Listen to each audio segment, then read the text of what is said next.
to say Happy New Year. And thanks for surviving 2021. Yay, you are a trooper. And thank you to Andela for this glass that makes you enjoy your beer a little more. And if you had not guessed, we are going to be celebrating tonight with beer, cigarettes, and the key is to pour on the side very slowly if you don't want a lot of head. If you want a lot of head, then just pour straight, you know? But cheers, y'all. And God bless the ones that we have lost. We will see them one day in heaven, hopefully. Happy New Year, Winnipeg, Darth Cater. Cheers, everybody!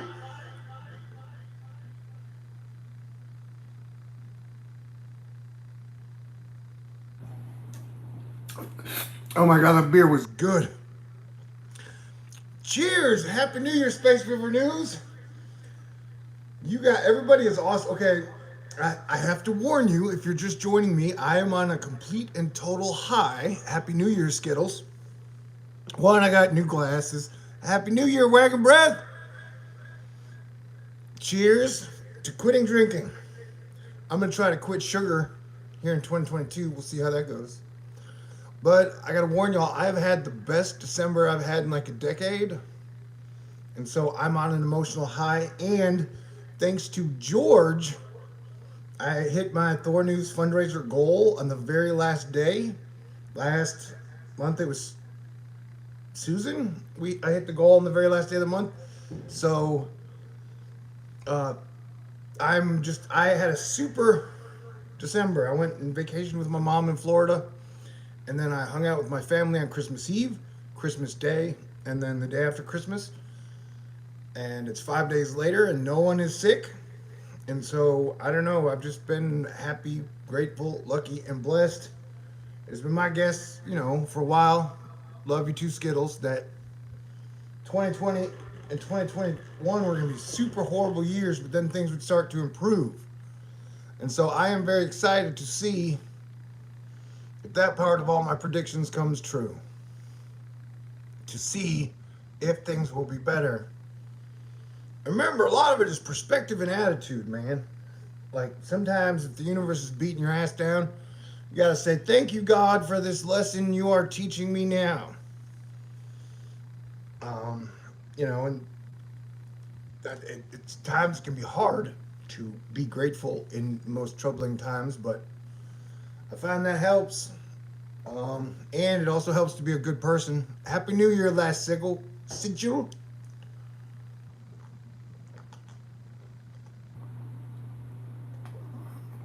Oh my. Oh my. What a year. You know what's funny? I tried to put together some type of a highlight reel. Happy New Year. I love when you find me live too, Andrea. I was trying to put together a highlight thing from last year. The world will finally acknowledge extraterrestrials in 2022. Well, will I ever find out if I am officially part of the Valiant Thor family? I don't know.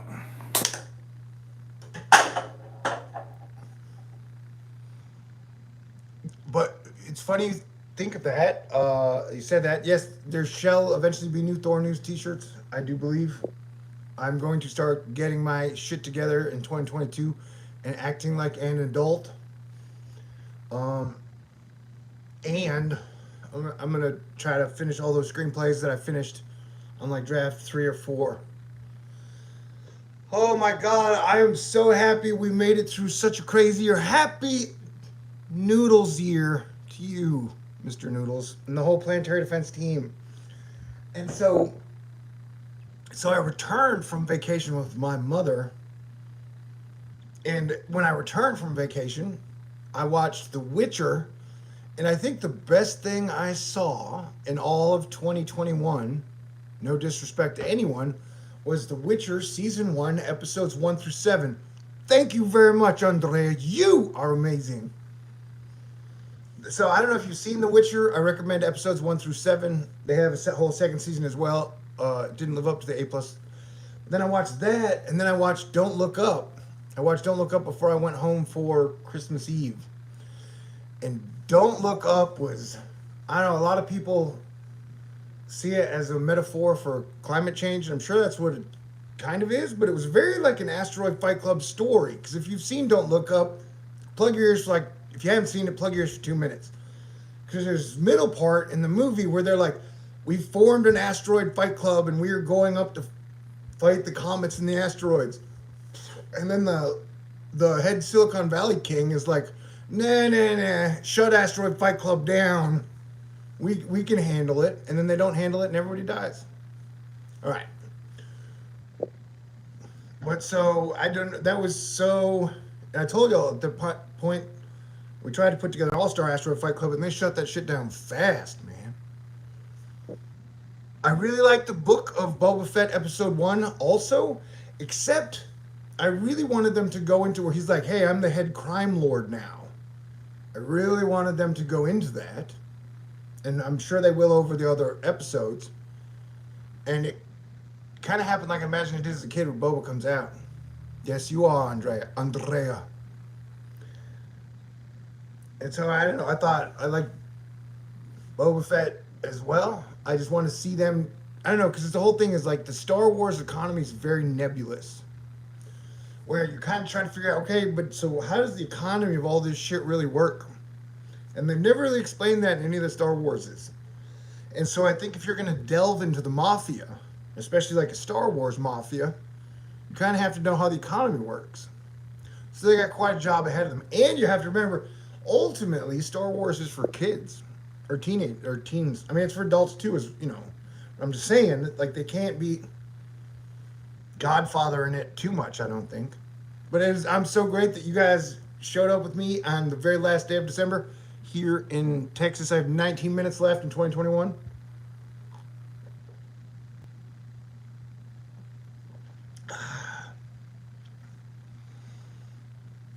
Yeah, the biker dudes. Which one are the biker dudes? Oh, and someone gave me a pink vape bar, wedding cake flavored for Christmas.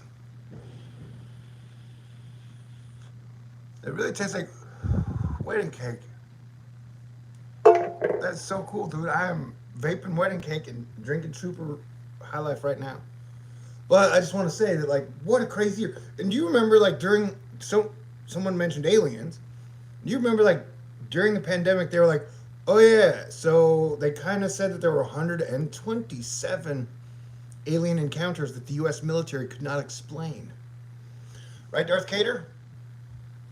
And, that doesn't necessarily mean that it's aliens, although I do believe it's aliens. Oh, happy birthday, New York. I mean, sorry, happy New Year, New York.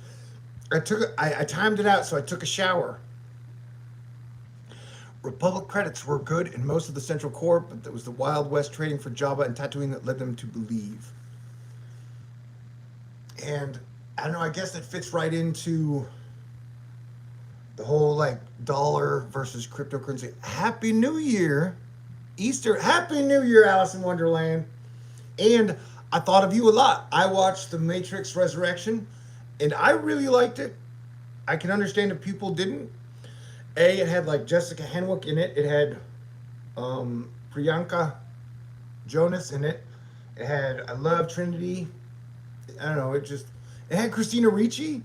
And the first hour of Matrix Resurrection felt like the sequel to Barton Fink to me. I mean, if you're a screenwriter, you may understand that reference. Um, and so, but Alice in Wonderland, I'm glad you came by, Skittles. It's a very strange and weird night. So if anybody stops in just to say hello or to like at the end of the year for us to be here together, I'm really, really hello and happy New Year, Mist. I'm really grateful. Like what a crazy year. And like I said, that My whole family was like, we are gonna have a big Christmas celebration. I think over 3 days. I partied with, celebrated with like 50 to 60 of my family. I have a big family, y'all. I have a big family. Big, very talented, funny, creative family, and we all got together and we hung out and ate too much food and had a good time and laughed. We made it, y'all. And so, 5 days after I've been with them, everybody's healthy. So I'm just, I prayed to God for everyone's health, not only my family, but everybody on earth, for like 5, 6 times a day. Happy New Year, Starshine. Happy New Year, Sus Lord. And happy birthday. Thank you. Much love, Dagger Spells. 15 minutes? Oh, yeah. Get ready. Oh, fudge crackers. Get ready for New Year's Eve. I will try to be as entertaining as both Miley Cyrus and Pete Davidson. Or whatever that means. Are you censored? Oh, man. Sure. Yeah. But, every single person I met in my family was like, honestly, we're really surprised that you lived to your 50th birthday. It's like, me too. And they were like, we're surprised they haven't taken you off YouTube yet. And I'm like, YouTube, you are awesome too, Dagger. You guys are really, really, really, really, really, really, really, really, really, really, really, really, really, really, really, really, really, really, really great. So it's what it's like. I look at it where it's one thing where like I feel censored that like if you see, even though I have 55,000 subscribers, my videos can't really break the 1,000 or 2,000 views barrier. They get locked off or whatever. But I am super grateful that I still get to, that you guys get to see me, watch me, that I still have moms. And a Starshine, I just left my mom 5 days ago. We celebrate Christmas in Fort Worth, Dallas, DFW with I have a very large family now. My mom's getting remarried. And I hung out with all my prospective new stepdad's kids, and they are all super duper awesome. They're in their 30s ish. And they were all super duper absolutely cool, man. And we all absolutely love Texas. So, I mean, it was like the Christmas was as good as I could have asked for. Happy New Year, Jennifer. Jennifer. Oh, so yeah. So it's weird. In Hawkeye was also great. Hawkeye was great, but in it, Yelena, it's Y for Yelena, and then in The Witcher, it's Yennefer with a Y. And I always thought it's weird because Jennifer, I had a girlfriend for 4 years named Jennifer who I loved and super smart, super cool. Jennifer is the breakdown of Guinevere. I mean, Jennifer is what used to be Guinevere. And Happy New Year. Happy New Year to everybody on the East Coast. East Coast, I totally love you. I want to spend more time on the East Coast over the next decade. I want to spend more time traveling for sure. But hey, let's look back. And I don't mean to make this all about me right now. But the fact that I've been doing YouTube for 9 years is pretty crazy. Like I spent my 40s. Do I believe in flat earth? Absolutely not. No way, dude. Nope. Let me tell you something. And you don't have to believe me. But I don't know if you guys know this, but from like the time I was like 16, 17, I was considered just a super cool guy. People were like, yeah, Thor's super cool. He's a little cocky, but he's a really cool guy. And so before the lockdown and really before the shit that happened at the end of 2017, I lost my car and I went into lockdown a year ahead of y'all, that I used to go to bars and I used to hang out and I used to with tons of people all of the time. And the last 2 or 3 years, when I would go to a bar, famous people or tons, like people from different techs and sectors would find me and we'd have talks. So what I'm trying to say is that I would guess over the last 10 or 20 years, especially the last 10 years, I talked to maybe anywhere between 30 to 100 pilots. We're talking regular pilots, Marine pilots, Air Force pilots, Army pilots. And here's the thing you do, because you've got to remember and understand me. I worked for lawyers for like 5 years as the video guy, where so I did like 100 depositions, and during a deposition, you watch how lawyers question people, and then they wait to the very end, like 3 hours in, 4 hours in, before they hit them with the real hard questions. Congratulations. And so, what I would do is when I was at a bar drinking with all these people, and if they were ever a soldier and I had the money, I'd always buy them a drink if I was going to ask them a bunch of questions. I would ask pretty much every single pilot at the drunkestness of or buzziness when we're hanging out of, is the earth round or is it flat? And every single one of them said it's round without any hesitation. Where like they didn't have to think about it, they didn't have to it was every single one said that it was round. Also, Saturn's round, the moon's round, Jupiter's round. Now, I'm a bit round. Hey man, give it a rest in 2022. Oh, I'll rest when I'm dead, bro. Uh-oh. Now here, I think if some grand solar minimum guys are showing up, or some guys pissed off about politics, hey, I wish you a happy new year. And I went back and went through the entire fucking year, man. And I'm trying not to be a cocky bastard, but for 2022 to 2021, almost all the major predictions I made came true, especially the big ones. And so everybody can come up with excuses for why you lose a game or why you got it wrong, but I'm just saying, I did a pretty good job. So if people want to be upset at this point, they can. And you can live in a fantasy world where, like, hey, you've never been wrong in your life. Who knows? In my fantasy world, what is up, none of you Texans in the back 20? One day I'll be playing Dungeons and Dragons with 50% of my crushes. So, and we all are having a very hard time understanding what is and what is not, quote unquote, real. Asterisk. Some people I don't have a hard time at all with understanding what is and what is not real. I know exactly everything possible about what is real and what is not real. And I'm having to make this crazy accent just so no group gets offended. So you should not be able to pinpoint my accent. Man, I don't know what is in this wedding cake, but it sure seems good. But I just want to say, I don't know, that I know that trolling was popular from 2015. See, Sus Lord's I know what is real. Another thing I've learned though is people who get heavily into code, they don't seem to be as happy as people who don't code. I'm very. Is outer space real, Sus Lord?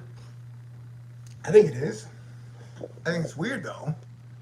I think I've met time travelers. I think I've met deep space marines. I got a warning one time from a deep space marine. That was trippy, man. That was a crazy night. Bro, that's why we have to eventually hang out in person so I can tell you guys all my stories. And I think the thing with coding, I don't know, I want to go to the moon first. Oh, dude, I don't know if we can land on it, because, I've heard parts that, if you want to get into, please remember, Noodles met Metallica twice. That, I believe, I know I'm jumping around here, but December, I ended up rewatching the Metallica documentary, which I found so fascinating. Because there's that time in the documentary, I'm about to cuss y'all, when Lars Ulrich goes, I keep walking around, and every time I'm walking around or I'm running or I'm doing something, my brain just keeps going, fuck! Fuck! Fuck! And I swear there was a part of me for 2018, started 2019, where that was me. Everywhere I went, I was just like, fuck! In my mind. And I super love Metallica. Although I would have to say, if I had to, for example, if I had to pick right now who has the greatest voice of any human on the planet, it would probably be Kelly Clarkson. And if I had to say who's the greatest metal band, rock band, maybe even band of all time, I would say Iron Maiden. But maybe I'm biased. But I fucking love Metallica. I'll give them the silver. Anyway, what were we talking about? Oh, yeah, and it's. But you know what? Another thing, Noodles. I maybe I've mentioned this before. Maiden. I've seen Metallica twice. I've seen Van Halen twice. Uh, I have not seen Maiden yet. I have Maiden and Pearl Jam on my list of bands to see. Cease on the topic of Deep Space Marines immediately. All right, Travis. I will do so. Like I said,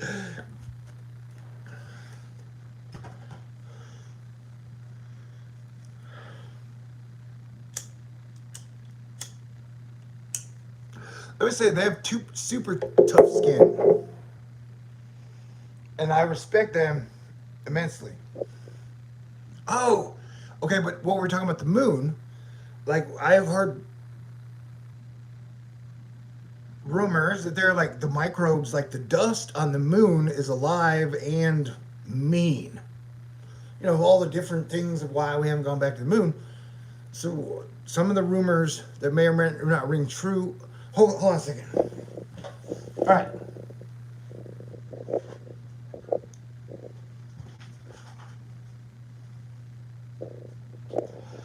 Another thing that, if you guys want to understand me, in my 10th year, at the very start of my 10th year of Thor News, that from like the age of 13, 15-ish to until I started my YouTube channel, I used to just write screenplays.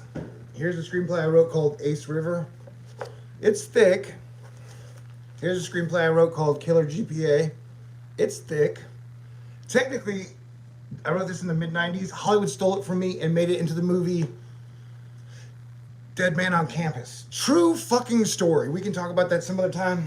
But you know what's weird? After they stole it from me, I'm like, hey man, I got tons more in me. That was not my best one. So it never really bothered me. It just gave me the oomph to know that I had what it would take. And remember, I wrote Ace River before John Wick came out. And I'm totally okay with that. But they didn't take the plot line, they just took the character. And it worked out great. What was I talking about?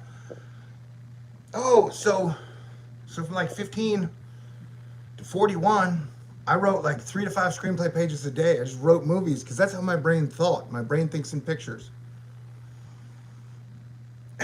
And then I stopped writing movies and I started making videos.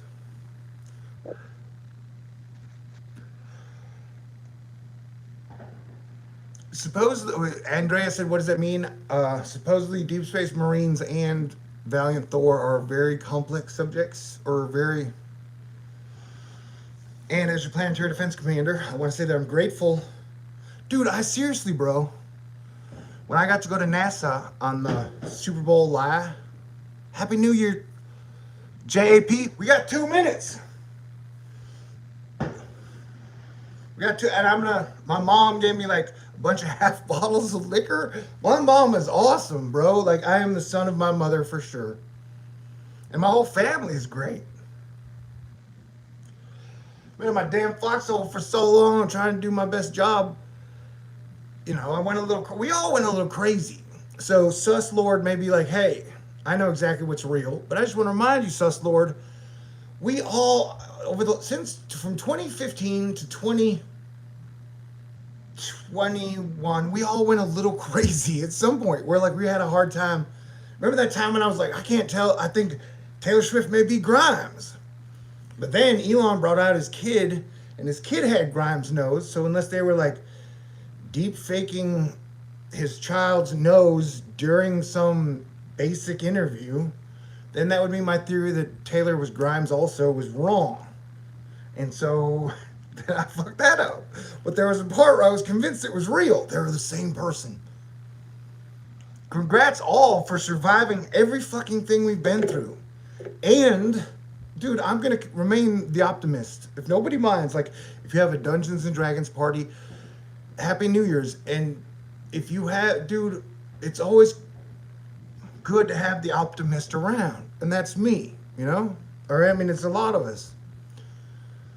Uh, and God, like, we have been on such a crazy run since the 1999 Y2K bug. They've just been fucking force feeding us end of the world every day for like 22 years. The whole fucking world's gonna end. And at the same time, I know the cryptocurrency people think that I hate cryptocurrency. I don't hate it. I just think that they they really felt like they had to break everybody's spirit just so they could unleash or do cryptocurrency. They had to make people lose their faith in their governments to unroll the plan. And I think cryptocurrency's been planned since like 1980. Happy New Year, Tiffany. Happy New Year! Woo!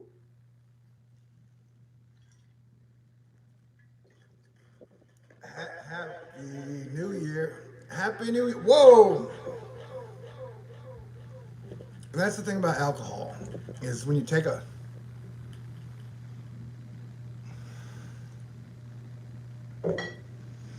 Happy New Year. 2022, we made it.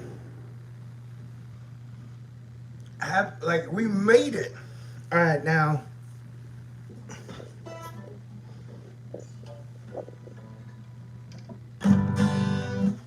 play crappy guitar.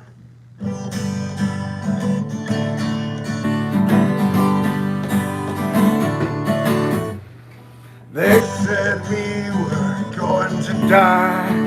Maybe we are doing just fine.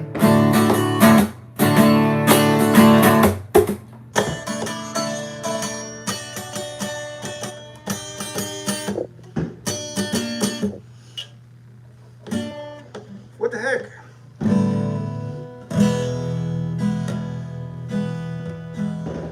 Well, thank you, JAP. I've done my best as your planetary defense commander, but it's a pretty big, deep, wide team. Can you guys hear the? It is a very. I mean, it's. There are a lot of people who want the world to get better, and and it's weird because I'm a Christian. You can ask anybody. I'm a drinking, smoking, and I've made love to more than 10 women in my life, but I'm still a Christian at the end of the day. Heart and Christianity is a lot. They get people to focus on like the rapture, or they get people to focus on end days, or they get people to focus on the tribulation. And I think by doing that, especially in the modern age, it makes people think that like we don't need to make the world a better place because the end is coming soon, or Jesus is coming soon. And of all of my studying, and that every generation after 70 AD believed that the end times was happening in their life and that Christ was coming while they were alive. And so that to me, it feels like they use people's religion against them so that to make them not mentally think about the things we would need to do to make the world a better place for all people. And then they'll take the like Jesus quote saying, well, I came to start a fight, start a war between brothers and sisters and mothers and sons and daughters and cousins. And it's like, yo, bro, we had 2,000 years of that fighting. I don't think he meant it in perpetuity, in fucking perpetually. And there's the part that comes where it says Christ will come back and throw the creature, the beast of the abyss, back into the abyss. And for 1,000 years. So you got 1,000 years without the beast. And that's what I always, as a Christian, focus on, that like we are doing what we can to get ready for the good times that will come to earth for 1,000 years. And that is what, like, so that's in my vision, whether I died yesterday or today or tomorrow, that somehow Earth is a big deal, and I don't think it's going to end 100% anytime soon. We haven't had 1,000 years of peace, so I'm I do the best I can till Christ returns. And I've had a lot of men and women to learn from. Betty White, dude. Cheers to, like, while we're drinking. I used to watch Golden Girls, and at like 15 and 16, I had a kind of a, when you hit puberty, I kind of a crush on the Golden Girls, which is weird, but whatever.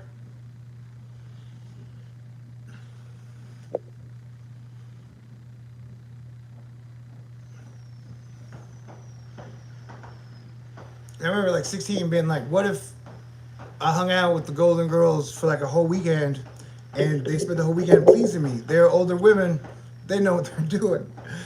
Oh, crazy thoughts. But so I love Betty White, man. Like Betty White and Dolly Parton. I don't know. Anyways, but it brings us back to the fact that like death is around. Death has been around.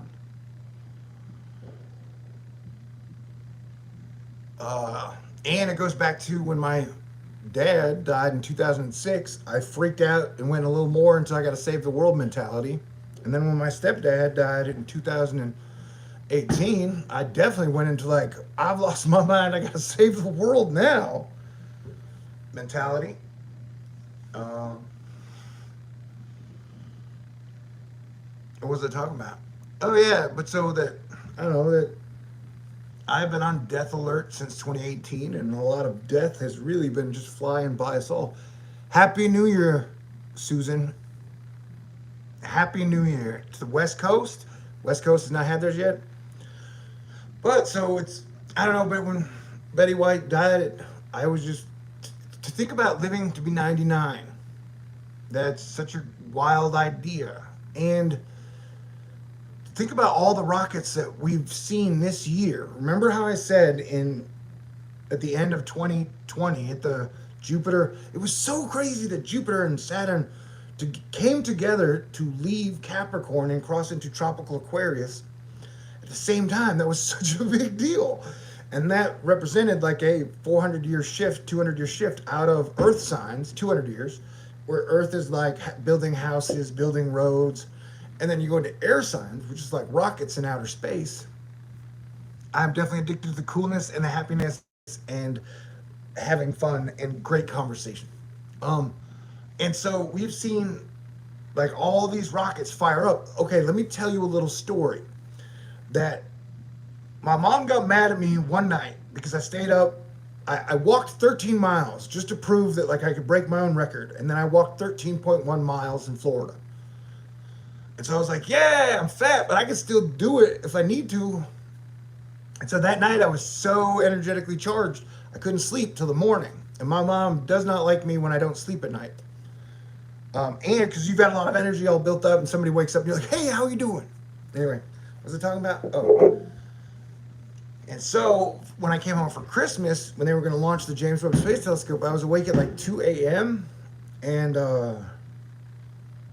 I wanted to stay up to watch the James Webb Space Telescope launch, but Mom was like, bro, you better not skip sleep. You need to sleep. So I went to sleep, and I slept through the James Webb Space Telescope launch. And a lot of people were surprised that I slept through the launch. Some of them seemed kind of disappointed. Like, how could you sleep through the launch, man? You talked about it for 7 years. And I was like, well, I watched 500 rockets launch so far this year already, so I'm not really worried about it blowing up on the launch pad anymore. We now have a month or two to worry about it unfolding properly. So I didn't want to make my mom mad on Christmas Day, you know? So that's how I slept at the launch. But it launched fine, and so far, oh no, what did I spoil? I don't want to spoil anything for you, Susan. But I was warned the 50 super cool Happy New Year people who are here. I'm in a super great mood. I've just finished the best December I've had in over a decade. Where like for like 12, 15 years I was like, yo, my birthday sucks. Where like for 13 birthdays in a row, they all sucked, man.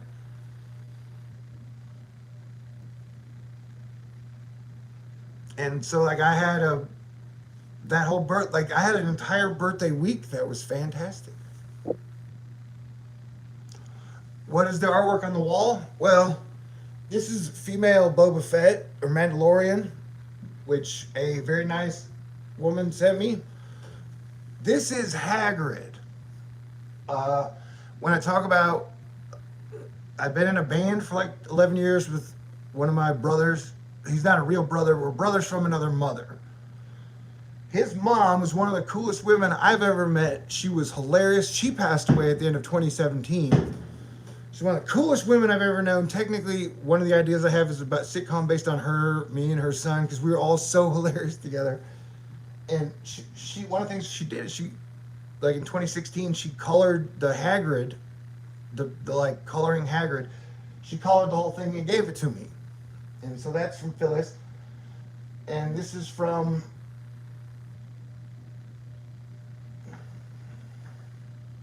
Patty Hearst.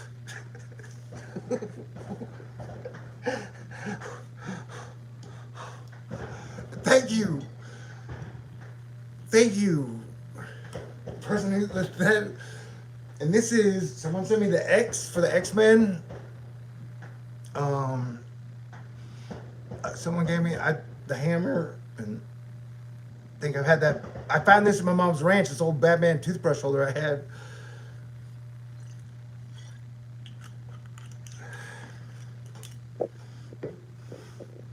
You guys even know who Patty Hearst is? I still haven't been to the Hearst Mansion. I've gotten really close to it, but I've never gotten to go in. One day I want to go see the Neptune pool. Happy New Year, Darren. And I want to thank everyone, like, okay, I've gone through several weird transitions at Thor News. And thank you, and to the Hearsts. It's so crazy because growing up as a film guy, right? Like, I mean, I was as obsessed as you guys watch me be about stuff. I used to be that obsessed, and I still am, about filmmaking. And so Orson Welles is one of my favorite filmmakers, and he's a very super cool American figure. He really is. And he dated Rita Hayworth. I think they got married for a while. Anyway. So I learned a lot about the Hearsts. The Hearsts were a super powerful family. William Randolph Hearst, Citizen Kane's based on him. He consolidated pretty much all of the media, and it feels like The Fountainhead by Ayn Rand is partially based on Mr. Hearst as well. Anyway, he controlled the media for a long time, so the Hearst family's been a powerful family. Happy New Year, Sally. And honestly, it's the crazy thing that... Nice joke, Noodles. I don't know, but if you follow... Okay, I believe that we've kind of been in a new world order since 1913. We don't have to agree. That's what's cool about everybody here. We don't have to agree on everything. But dude, we've been in a freaking new world order for 100 years. They maintain some type of order, and not only from the order, Happy New Year, Harry Turds, not only from the order, look at all the cities they built. Look at all the roads they built. Look at all the things they did over the last 115 years. Look at all the symphony. We've done so much in the last 100 years. We built so many things, and for the majority of the time, peace has been kept for the 95% of the population while they keep their tiny wars going. And so I look differently on that. Like when you look back in history from 1913 to 2013, I give those guys a B plus. Those women, that B minus. What it's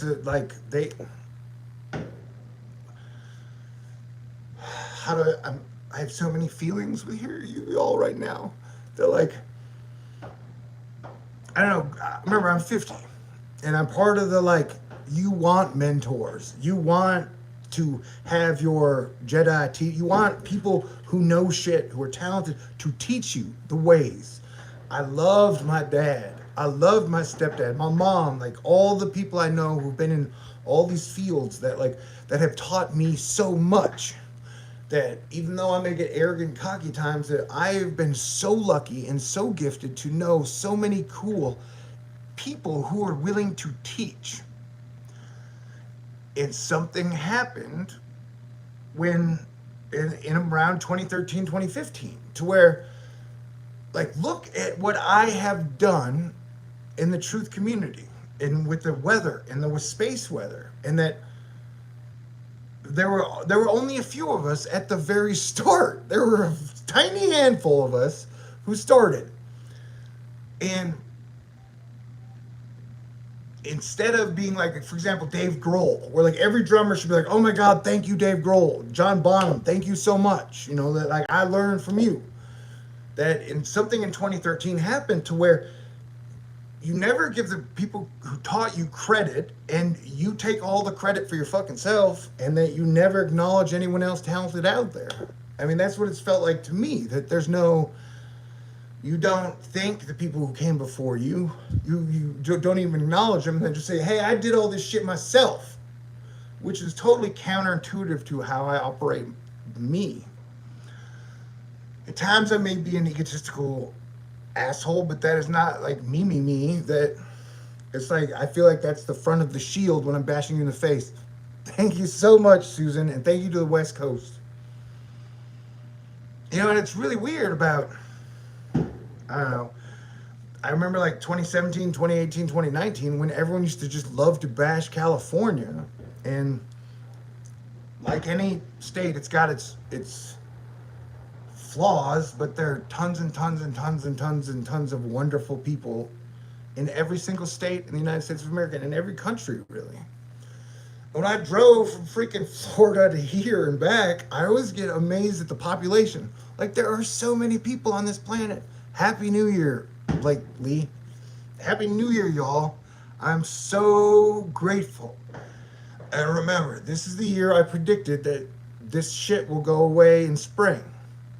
And yes, Jesus has saved me every time, Blake. I had a friend once who said, Jesus can't save you every time. And I said, yeah, he can. yeah. And that was in 1993. Happy New Year's. Wasabi, back ass, words, weird world. Happy New Year's, Alicia. Happy New Year's, everybody. Like, you guys are so super duper great. And I feel like when I entered my foxhole in 2019, that, you know, that like now it's 2022 and I'm slowly coming out of my foxhole, and it's so much easier for me to appreciate everything, like driving, being in traffic, hanging out with any friends or family, that it is like 10 times easier to enjoy and appreciate now and be grateful for. And I really think, and I think the sun has a lot to do with it, woo woo, that we have seen the sun showed up big time. That I think the sun has helped balance that, like as bad as it has been, I think the sun over the last 7 months, like it would have been a whole lot worse if we really had gone into a very weak solar cycle. Like if there wasn't that much good light coming towards us, we would have had a harder time.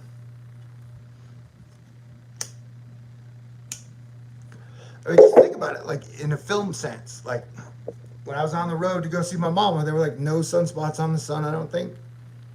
And then when I got to Florida, like after a few days, there were 11 sunspots. It was all, yeah, don't look up 2022. But hey, remember this. In Disney, Thor and the Avengers Happy New Year, Casey. Thor and the Avengers let half the population die.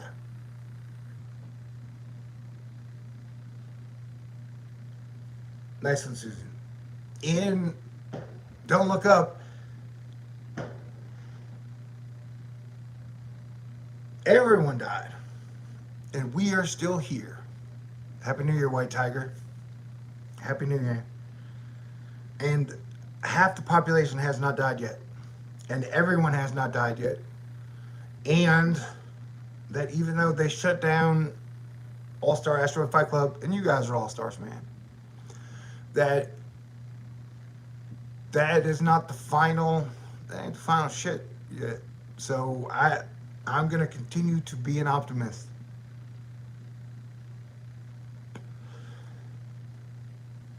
I mean, we're definitely gonna need God, and in my opinion, Jesus Christ and the Holy Spirit, and a lot of divine intervention. But it ain't over.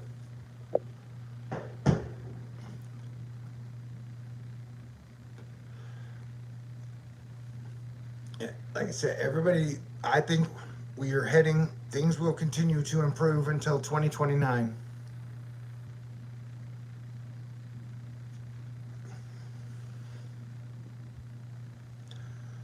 And so I'm going to stick with that.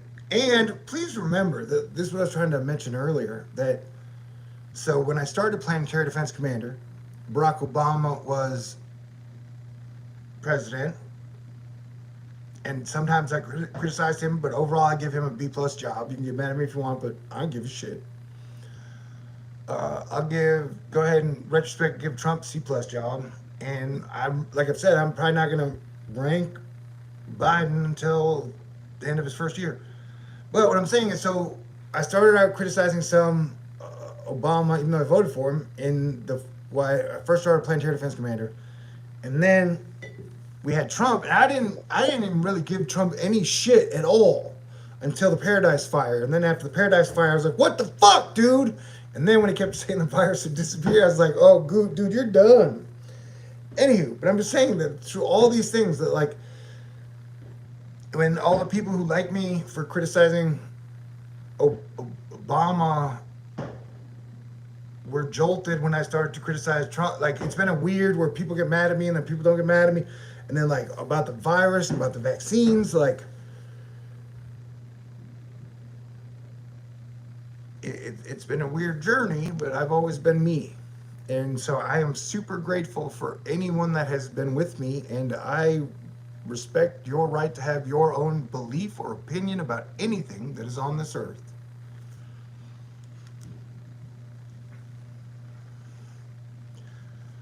And so we're at this point where we don't have any leadership. I mean, we do, but we don't really. We don't have any, like, everybody loved Betty White. Like, we don't have a lot of people left on earth who everybody loves, that where everybody's like, yes, they're cool people. And yes, I understand as a Christian that like not everybody thought Jesus is cool, uh, and so like how are we gonna make it? I don't know, but I do think we will. But I think, and I don't mean this disrespectfully to crypto people, but on one hand, the cryptocurrency people are teaching you don't believe in anything. On the other hand, they're teaching you believe in fucking cryptocurrency. You know, so I see that. It's the whole like zero hedge nihilistic fight club of everything sucks except cryptocurrency. And well, nothing compares to God in my opinion. You know what I'm saying? Like God is so amazing. Like the whole that's the cool thing with the Florida ocean and the sun rises and the sun sets. And I want to thank you guys and thank God and thank everyone for letting me on the 12th when all the planets were totally aligned and in a line. It was like 8 of them in planetoids. Me and my mom were standing there on the porch in Florida at the ocean looking up. We could only see like 4 of them, but it was a super duper moment to me. And thank you.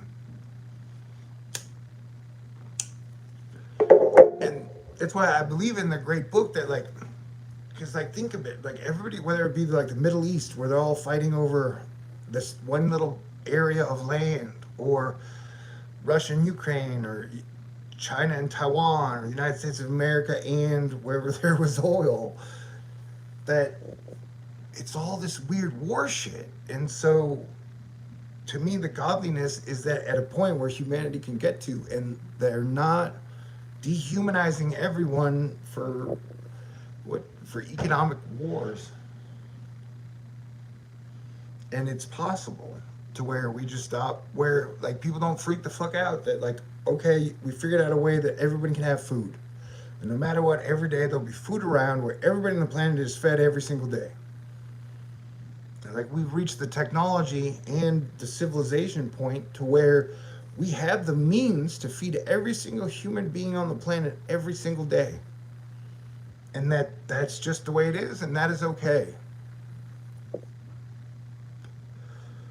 You know, if you want to drive a Tesla and have two diamond platinum Rolexes, you're probably gonna have to work harder. But if we're gonna feed you every day, we got that covered. You know, it's like the grandmother spirit to where it doesn't matter. I mean, I was the poor guy at like Christmas. Of like 50 people, I'm the poorest dude there. But do I deserve to eat? You know what I'm saying? Like, I believe I've been a good man. Thank you, Susan. And thank you, Asteroid Fight Cloud. And it's the whole thing about treating each other better. Although, you know, you guys have seen I love a good dust up.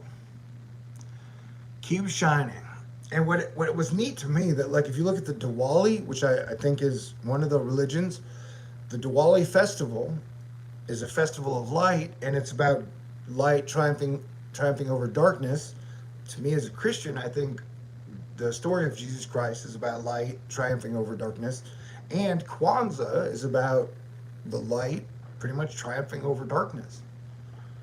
And it's all about the basic essentials of being human, being kind, being our brother's keepers, and being cool. And, you know, like taking care of everybody. And the whole, you know, that if one thing the last 2 years have done, it's really exposed just how crazy our healthcare system is. And, you know, that's why I try not to get, bro, that like when people talk about socialism or capitalism or communism, like I like instantly tune out. You know, that I'm like for example, there was a giant rock and roll song by Kurt Cobain called Smells Like Teen Spirit. So the other day I had like a revelation that holy shit, Kurt Cobain, who picked up on all the energies and was a great dude, he was basically singing about the end of the 1900s, the end of the 1800s, Happy New Year, Sunshine and Shadow, the end of the 1700s, the end of the 1600s, the end of the 1500s, the end of the 1300s, the teens. Kurt Cobain was basically singing about the end of the teen of the 20th century years. We are now in the tippy-toe basic waters of the 21st century. Such a great song.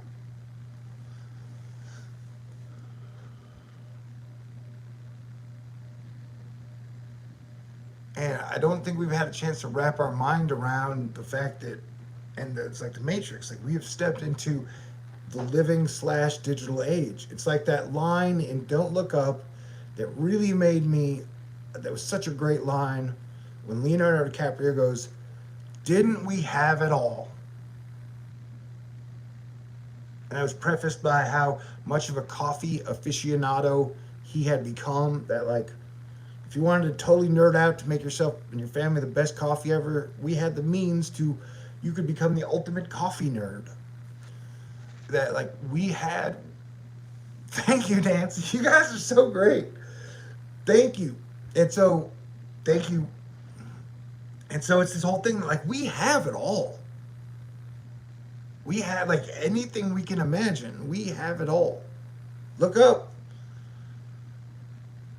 And it's the weird thing about, I do think, I try not to ever say anything negative, but like a lot of the people who have a lot, sometimes their definition of having a lot is not necessarily that they have a lot, but knowing that some people don't have anything.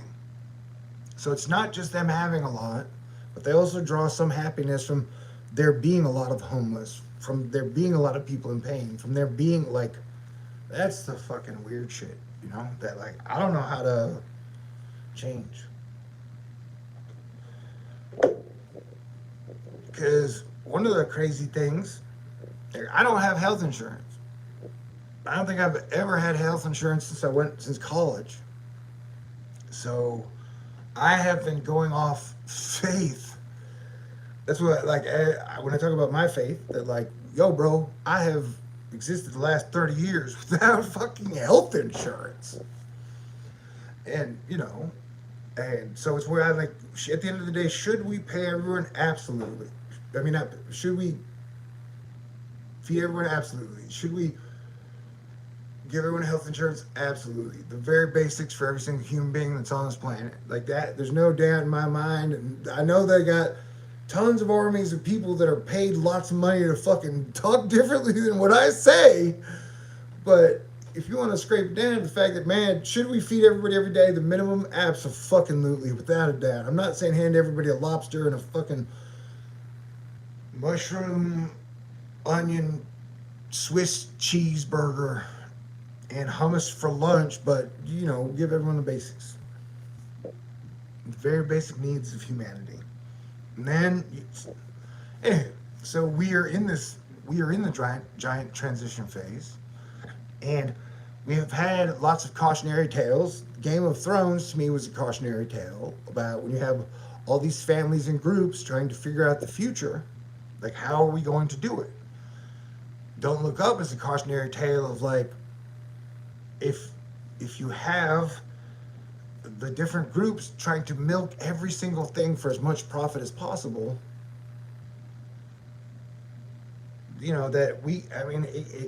everything can end in disaster, but we're not there yet, and I'm still here, you're still here, and Asteroid Fight Club, I spent my 40s as your planetary defense commander at Asteroid Fight Club. And I am super duper grateful tonight, on New Year in 2022, that we all made it together and that we've been through this shit together. Thank you, Noodles. And man, I have felt so protected in so many ways.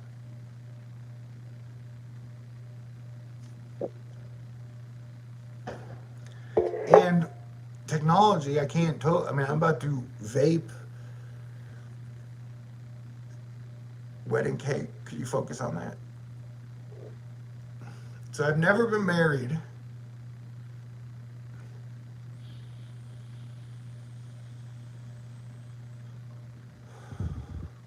Yes, real healthcare is taking good care of yourself every single day. But man, I've been smoking and drinking and eating more sugar than most humans. I have not taken good care of myself. That's why, I took the vaccines and then I took the booster. And on the second or third night that I took the booster, I had super chest pains for 7 minutes. And for 7 minutes, I was like, at the start, I was like, God, look, if you're ready, if you're taking me, I'm ready to go. I'm ready to be with you and fly in heaven's sky as a bird with my dad, my stepdad, Grandma Hufflin, Grandma Lewison, Nana, Pawpaw, so many people who have passed on, Phyllis, Rose. And then I started worrying about something else we want to talk about, but it has to do with my health because I didn't want to be a burden to my mom, if I had a stroke or a heart attack. And during that time, I had Alexis Knapp. That was on my deathbed. All I could see was her smiling and dancing, which was something that happened in 2017, 2018, I don't know. But if they're, they say you think about one woman when you're on a deathbed. And that was the woman when I thought I was on my deathbed. Anyway, so if I would have needed major care, it would be nice to have some type of health insurance. Or if you end up in a car wreck, you can eat nothing but vegetables and no sugars and take perfect care of yourself. But if you're in a car wreck and you got like a rebar going through your shoulder, it doesn't, rebar don't give a fuck about your muscles and your bones. But think about it, we don't even give our soldiers lifetime good health care. And that blows my mind every single day. Like, if you sign up to the military and you do exactly what the military tells you to do, we're talking Army, Navy, Air Force, Marines, Coast Guard, now Space Force. Like, I can't, it's why, like, I could never, they never let me run for president. Like, you should definitely be giving your military, like, the better health care than your fucking senators or governors, man. And I don't know, like, Trump helped with the VA some, and I think Biden's a good soldier's president. You may not want to hear that, but if you look at the Medal of Honors he's giving, and I don't know, but like, at least the last two presidents have taken steps towards improving the VA situation. But at this point, I would, I don't know, the idea that we haven't given our military that good of health care kind of plays into the whole fact that they're trying to weaken everybody's opinion in America just so they could fucking release Doge and Shibu fucking coin. You know what I'm saying? But Benny, we've talked about the virus and the vaccine for like 2 years. So technically, I don't want to fucking talk about it anymore. But I will say that, like, if you look at the deaths versus vaccinated and unvaccinated, like 92% of everybody dying, 1,000 to 2,000 people every single fucking day are unfucking vaccinated. So, like, that's the whole thing, man. That, like, whatever data set you want to choose, that if you want to choose the, like, Ben Shapiro, Cernovich,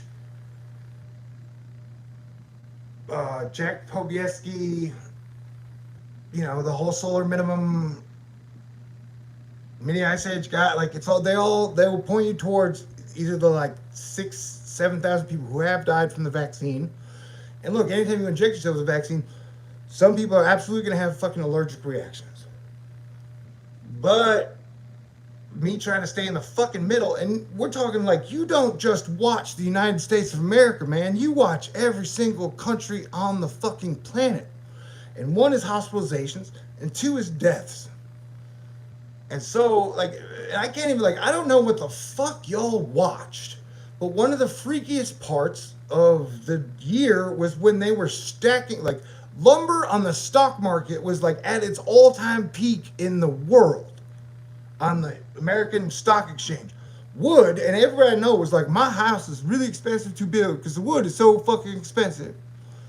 So at a time when people in India, you had millions dying, like the worst phase we had seen in India, where people were dragging their dead out in the middle of town, building a pyre, and then burning them all across 1 billion people. They were showing all these footage of all these fucking towns, man, and all these people burning their fucking families. Like, that shit happened. So I'm just saying, like, the plague has been fucking real, and even though it's only like 0.05%, over 8 billion people, that's still a lot. And so I'm just saying, like, that when I was like, I'm ready to get the vaccine, and then I got my thing, and it's like, go to the NASA fucking HEB, and you will get your NASA Moderna. And so I'm Planetary Defense Commander. My dad was Air Force. My stepdad was Air Force. One of my sisters is Air Force. And so Air Force is taking it, I'm taking it. Now, the fucking Biden and the left side totally fucked up when they told everybody, look, if you take the vaccine, you're never going to get the fucking virus. That set the bar way too high, and it was an absolute fuck up. They were wrong. And even I was wrong, because I was like, hey, if they're right, then fuck. And so, but like I said, as someone who had COVID before it even started, it was like somehow, sometime, someone came and was like, injected me with fucking COVID, man, before everyone else got it. I was like, this is horrible. And I'm fat. But that that allowed me to talk to you guys about it. Like, you don't want it, even if you're my worst enemy, you don't believe it. Like, if you don't get it, thank God or Jesus or Buddha or whoever, the Torah or Muhammad. Like, I don't. The people who end up through this without getting it, you are very lucky. But I think I got it as part of, like, God's like, all right, Planetary Defense Commander, here you go. You didn't die, but it's gonna suck, and you can explain to people why they don't want long COVID. And so all I'm just saying is that it's my job to tell you exactly what I know, and that if people from the military talk to me, it's usually excellent information that is being passed along to the other doctors, the police, the fire, like that. I'm doing my best to take care of everyone and the defenders.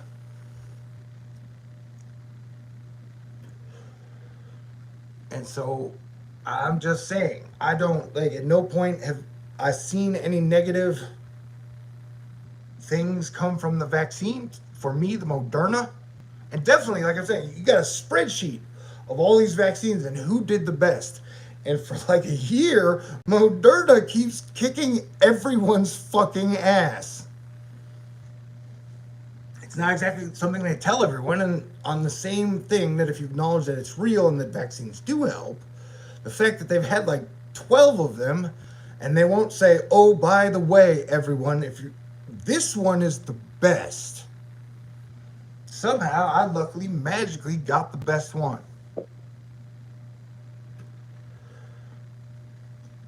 And so that's what I'm talking about. The whole narrative of a year ago, all these people were saying the virus was a hoax or not real or no worse than the flu. That is not true. And so now the same people, like, they just shifted narratives. And so I've always been pro-vaccine choice. No, the government should never force you to take a vaccine. But at this point, to like paint the data differently just to fit fucking Cernovich, Jack Pobiak, Ben Shapiro, Republican. Remember, this is like, our country's had only the Republicans or only the fucking Democrats. So for what, how many hundreds of years? So that we've only had two parties, and that no matter who you are, you have to give up your own fucking majority of beliefs to enter theirs, so that you get to, like, even if you're Trump or Obama or whoever, you only get like only 7% of your presidency is you and the bigger decisions you can make or call. And it's a hard fucking job, man. Like, at the end of the day, being the president of the United States of America is one of the most stressful, hardest jobs out there.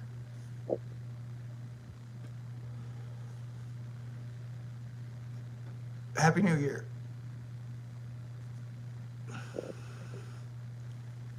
And so, like, people can say, like, boosters doesn't work, but I like ran to my booster because I felt like I could feel the vaccine wearing off and the long COVID that I deal with getting worse. And I was like, fuck, I am sick of not having energy. And so I took the vaccine, and then 2 weeks later I went on vacation with my mom. And for like, remember, the second vaccine I got from Moderna, for a week it hurt like hell. It was like someone shoved a baby in my stomach and baby wasn't supposed to be there. I was like, this is the worst pain ever. And then I got a staph infection in my stomach, and because I'm always broken, like, I had to wait till it grew and it got big, and I was like, oh my God, I'm gonna die. I have like an alien in my stomach or cancer or shit. And they're like, no, it's just a staph infection. When I finally went to the emergency room. But it was like, I got it where the pain was. And so for like, I spent like 2 or 3 weeks thinking I was just gonna fucking die. Remember that? That was a crazy month. It's a crazy month. But after that week, I felt a lot better. And then, like I said, I've taken 3 Modernas, and I feel better after taking it. I had like 3 bad days, and then I walked 13.1 miles in Florida. My record before that was like 8.1 miles. so that I will like I ain't. I have a channel that's been here 9 years. I do the best I can to provide the best information, and that if you take it, you could be one of the 7,000 people who died. But I do believe that if you take it and survive, it would help you to not be one of the 880,000 people who died from the virus itself. Although weight gain is one of the biggest, like, it goes after fat people, man. It goes after fat people and people over 65. And yeah, it wipes off a lot of the people who would have been on Social Security, Medicare, that the people that they paid into the system for a long time got wiped out by government and corporate inefficiency when they thought they were going to be living their best days. And if things get shittier, then they were the lucky ones. Happy New Year. Happy New Year, Space Cadet. That's what I'm saying. This is like, so let me get back. This is a Happy New Year. You have no idea what is in it. All right. I have no idea why helicopters and F 35s and F 22s and jets follow me around every single day either. But unlike Alex Jones, if I see a helicopter, I'm like, oh my God, dude, you rock. I love you. Wait, what's good? Wait, goes.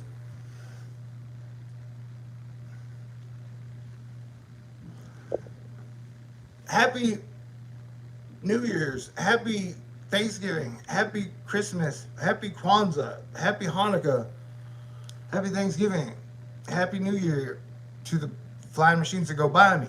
When I was driving from Florida to Texas and back, I drove through Louisiana, and the thing that tripped me out was most of Louisiana's radio, a lot of it was right-wing radio or Rapture radio, which was interesting. But so I'd listen to some, and so I got to listen to some Alex Jones. He had like 24 minutes of a commercial about the greatest movie he'd ever made, or that you'd ever see. And then at some point he was like, the black helicopters! And he's been yelling about black helicopters for a long time, bro. Like since his Austin days of like 2000, 1997 or whatever. He was like, see those black helicopters? They're the enemy. They're coming after you. They're shitting in your cereal. They're fucking putting drugs in your cigarettes. They're fucking breaking all your potato chips. And so he would start talking about the black helicopters. And some guy in the caller was like, hey man, I've seen black helicopters over my house last few days. Fucking, oh no, black helicopters. So what I'm trying to say is, when I see jets or helicopters around me, or I'm like, I love you. Fly on, flyer, fly well. I wish you the best. It is so cool that we have gotten so good at technology and life that we can put a plane, a hunk of metal in the sky and have it float and fly. You know?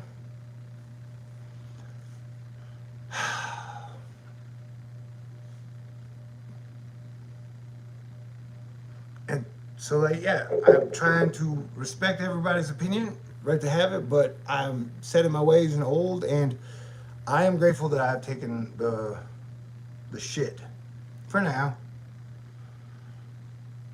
And if I died tomorrow, dude, I've been going so hard for so long, bro. You know, that like for the first 6 years of Thor News, I skipped like one night of sleep every single week.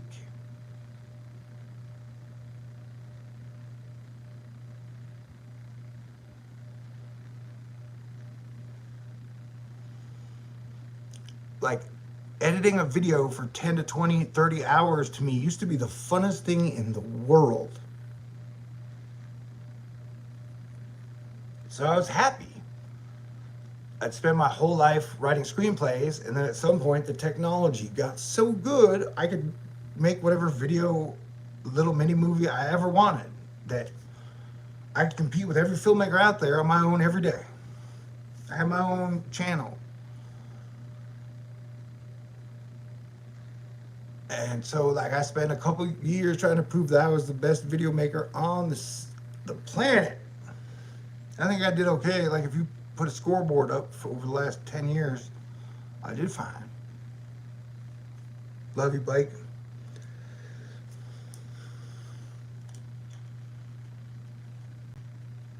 And then the Planetary Defense Commandering got really heavy.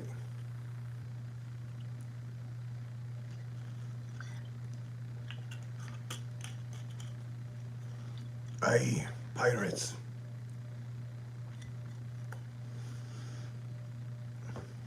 Yeah, if you're gonna have pirates and witches and mafia, it is definitely better and best if you have some type of honor code running through everything. And I believe that's what happened over the last 100 years. But there was a brotherhood and an honor code that somehow kept it together and kept it moving forward. And now we are at the crossroads. Oh yeah, and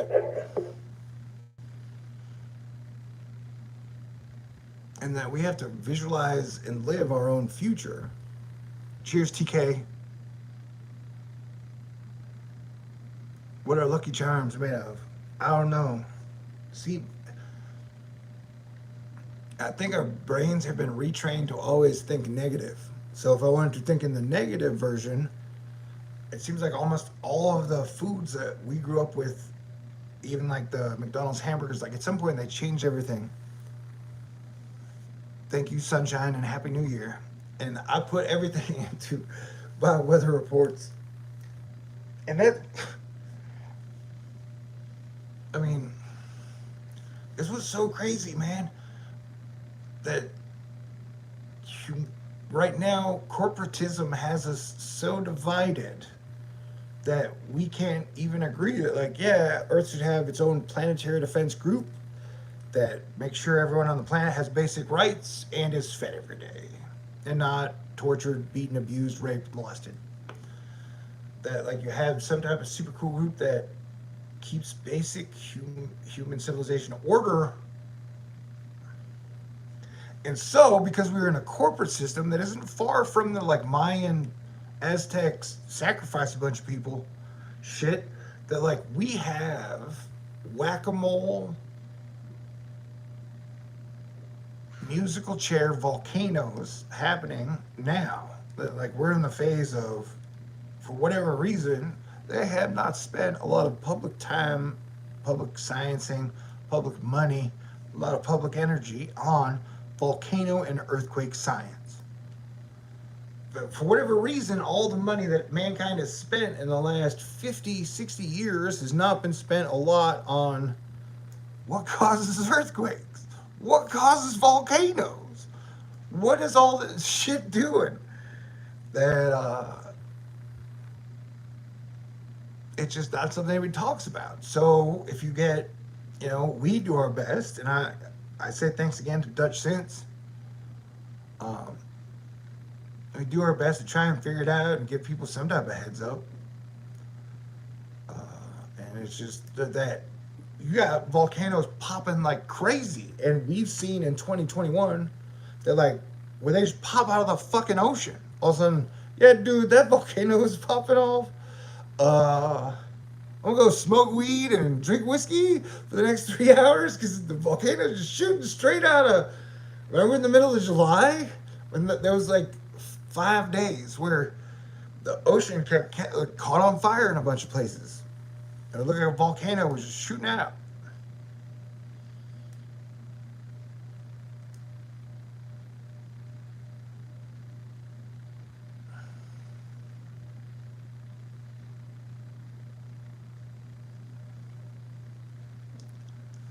And that, but like somehow the people will always get into the, like, there was a transgendered swimmer who beat up a Boy Scout for his lunch money somewhere in Yugoslavia. And people will be like, man, transgendered swimmers shouldn't be allowed to beat up 15-year-old Boy Scouts for their lunch money. Damn liberals. And then, like, there'll be like well, there's a mass shooting at the mall today. Somebody went into Victoria's Secret and shot it up. And they'll be like, damn Republican incels.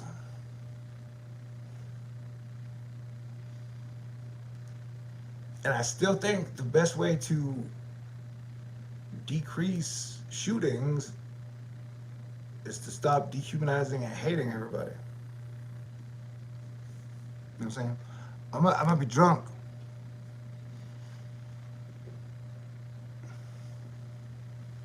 To be clear, this is Noodles.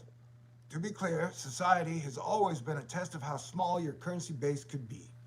Globalists made it huge. Crypto could make it value local effort. Judicial currencies can pop up. Okay, let's break it down into math. So, like, let's say up until like the 80s, you had 13 trillionaire families. And then from like 80 to 2001, you had 60 trillionaire families total. And then from 2001 till now, I would guess you have 3,300 trillionaire families, people total.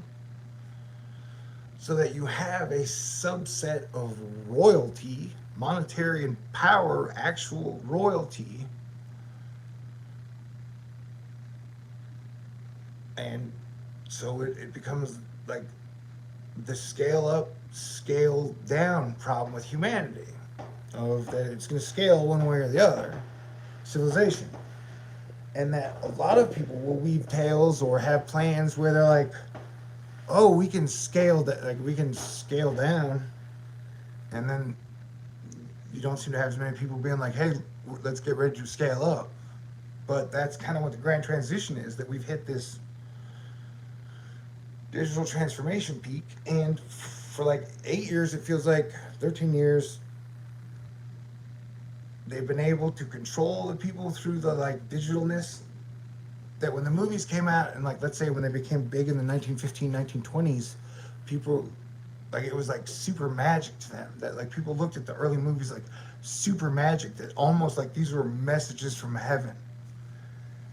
And in a weird way, that's what the like social fucking networking age has been. They're like QAnon was messages from heaven. And so, you know, they're like, so the same 100 years ago, the same way people were looking at the fucking movie screen, people the same age 100 years later were looking at this social networking screen the same. You know what I'm saying? And so, but here at this grand juncture point is like, are we scaling up or scaling down? At the moment, it looks like we're scaling down. Well, a lot of people have died, but not like half the population, or like George Guidestone shit. And so then you have to ask yourself, man, I don't want to get in trouble with this video, because like I always joke, because there's like no good public dialogue about Putin and Biden. That nobody really talks about it. And when I do hear people talk about it, their opinions on it seem to not be interesting or anywhere relevant, or like, all right, you wrote your own fan fiction.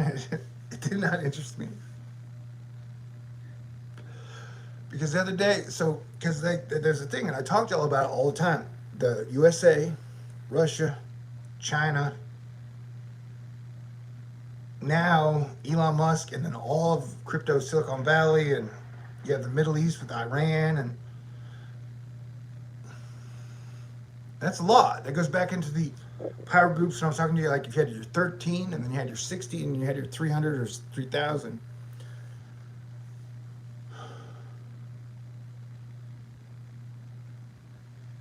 That the other day, China was very upset at Elon Musk because they had to move their International Space Station out of the way for his satellites. And look, I've heard from some of the like Siri robots, the Tay-Dolls or whatever, that like Elon has some giant outer space ding dong, and so everybody falls in love with it. And so I don't know. It does feel like he's been swinging that thing around for like the last few years, and I don't know. So I mean, like,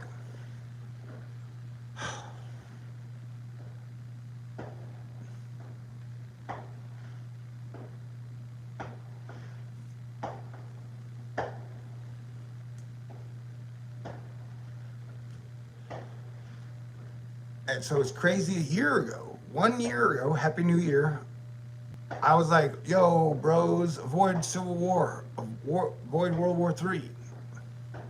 And so here we are now, and it's a lesser version, it seems like please avoid World War III.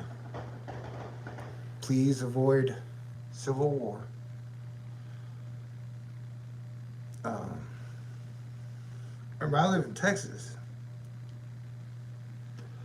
There was going to be some type of civil war. Texas would be a very important piece, whatever. But ultimately, I'm super anti-civil war. It's a dumb idea. It's a bad idea. Trying to do that in some type of corporate economy when they're a cryptocurrency that will survive, like, I don't know. It's a bad idea. Bad idea. And what we lack now is real leaders, real people, men and women who would be like, all right, yo, I'm in the middle, or I'm closer in the middle of, like, let us do the very basics we can to keep things working and improve. That, like, we got to get better at talking to each other and the way we treat each other. But, simplified, does everybody on the planet deserve to be fed every day? I believe yes. Yes, they do. Can we grow enough food to feed everybody every day? Absolutely.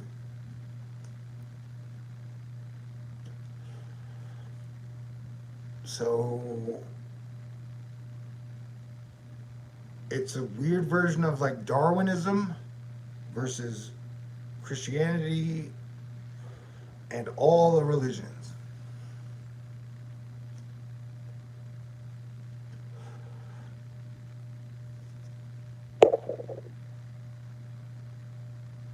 Thank you.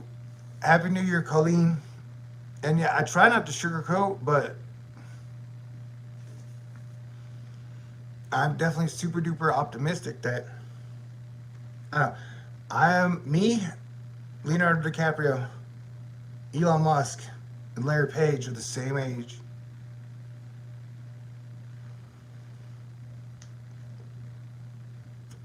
So in December, Leo won the most cool points. No disrespect to anyone out there. Didn't we have it all? That was such a cool scene.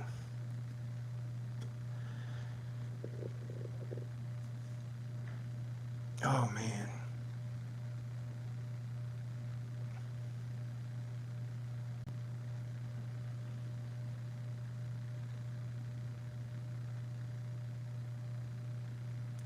Someone said Jesus is the only superhero, and to me, Jesus is my personal favorite superhero, but it's even like when I try to talk to y'all about Pluto and Neptune and Uranus, who was called George, and Saturn and Jupiter and Mars and Venus and Mercury.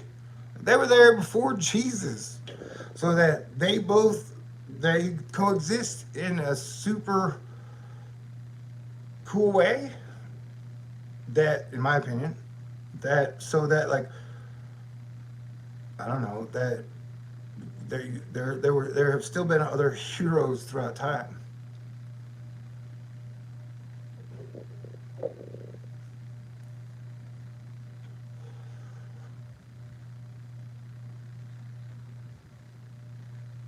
The sun is cool.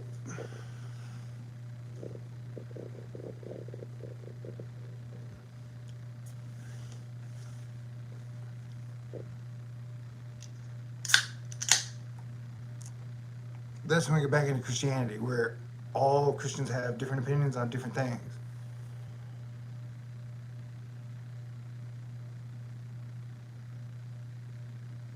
And I'm definitely in a weird state where I love Jesus, Jupiter, Neptune, Saturn, Venus. I mean, Jesus has been my King of Kings. Jesus Christ has saved me like every single day. And when I had to pray for the last week, several times a day for my health, your health, my family's health, my friend's health, it was Jesus Christ, God, the Holy Spirit that I was praying to. Um, but I still totally love the planets too.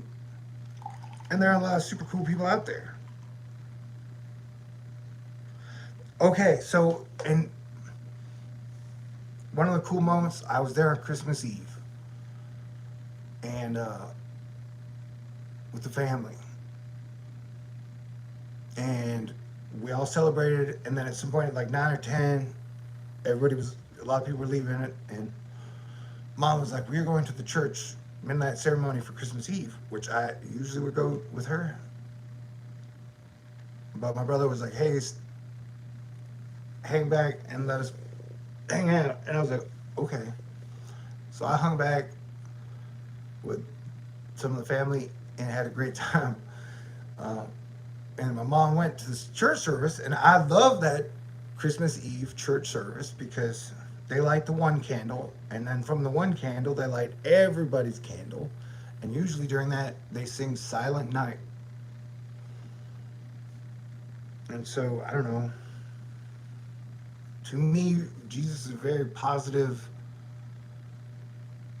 That if you study mythology and all the crazy shit that went on between like Uranus and Neptune and then Saturn, or they're like, and Jupiter, like they didn't seem to talk about being faithful to anything. No disrespect, except to the gods themselves, the planets themselves. So like the pre-Christian age seemed really barbaric, no matter how far back you go. And so that the fact that all that led up to the fact that I had my own personal Jedi teacher, Jesus Christ, to teach me and help me throughout my life, which I'm super duper absolutely 100% grateful for. I feel like the luckiest man on the planet most of the time. It's a cool thing. That's why I think that Christianity is more my point off of optimism, where I like my jump off point. Like, I get a lot of my optimism from Jesus Christ. They even Thor was like before Jesus, and so a lot of people are like fuck all uh, heathens. But I mean, before there was Jesus, then everybody was a heathen. So you can't I don't know. I'm probably drunk, not talking well. I'm just saying, Jesus is a point of optimism for me, and I think good things are ahead for us. I think things will improve to 2029. And then, depending on how well we formed up, that'll be our next big, huge test date. But remember, I've been drinking whiskey, so we've got Pluto America return coming in like all year. That's what 2022 is, yo. You and I, us. I remember I'm 50, and I talked about like Elon's 50. He wasn't even born here. Their Page, I think he was born here. Leo 50, like the next stack of leaders, men and women, it's us. Like we're all gonna have to step up our game. That whatever the next phase of America is, we have to figure that out together. And I would like the Roaring Twenties, rock and roll and amazing music and good times, and we can build a city of the future, dude. The shit I've been talking about since I started this channel. Like we could build super cities from scratch that work really well in the environment. And if, the first, I think if you're going to build a first like city and design it to be one with nature, that most of the people you want to move there would be animal lovers, so that like everyone in the city was like, oh yes, I love animals, I love cats, I love dogs, we love fish. And so this whole place will not only be designed for the people in the city, but all these people are going to be animal lovers. So that like city number one, part of the thing was it would not only be a cool place for human beings and for nature, it would be a cool place for animals as well. And you can design the entire city from scratch. And that is such a cool thing. That's so amazing. We can do that.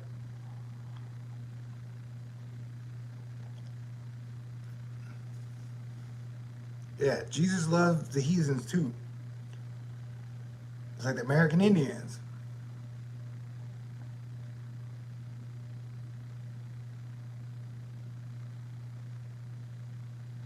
I'm going to stay positive and optimistic. But we did not treat the American Indians well by any nature.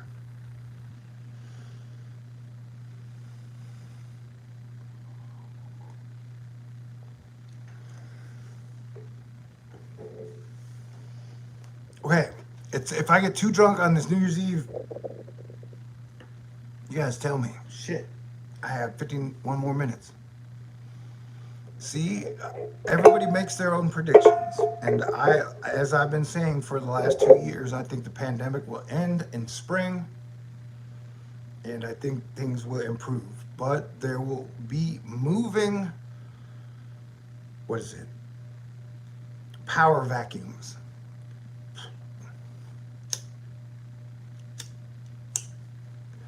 And that so we will have to navigate every moving power vacuum because so many people have weapons of mass destruction there. Happy New Year, Truth Pandemic. 79.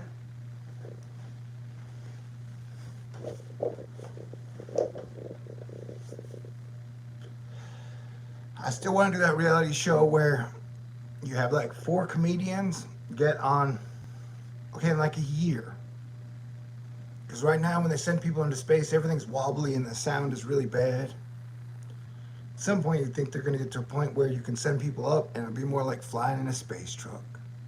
Or you can listen to the radio, you can have a good conversation, you can chill out, you can even vape if you want to. And so about a year from now, take like 4 or 5 my favorite comedians or yours up with all the top 5 flat earthers that were on YouTube over the last 10 years. And then have them go up and then videotape it and then have them come down and then they can all have a conversation about whether the earth was round or flat.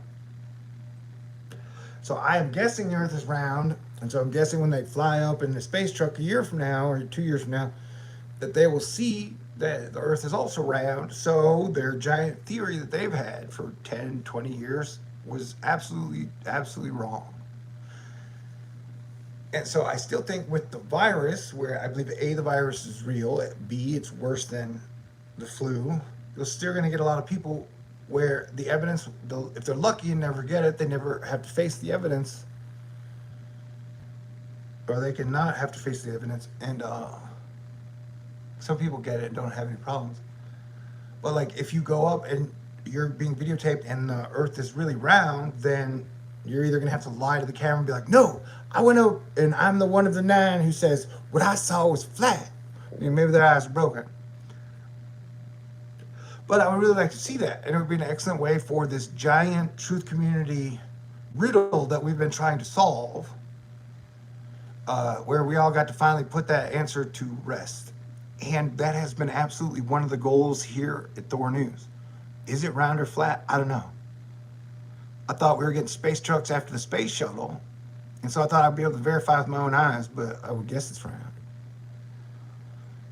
And so we may, just like the James Webb Space Telescope launched, that we may get that moment where you get to verify if the Earth is round or flat. Let me ask you a question, because a lot can happen in 10 years, bro, especially if we start working together. Have you ever flown on an airplane? I mean, I don't think commercial airlines really took off till was it the 60s? Might even be the 80s. I will have to look that up.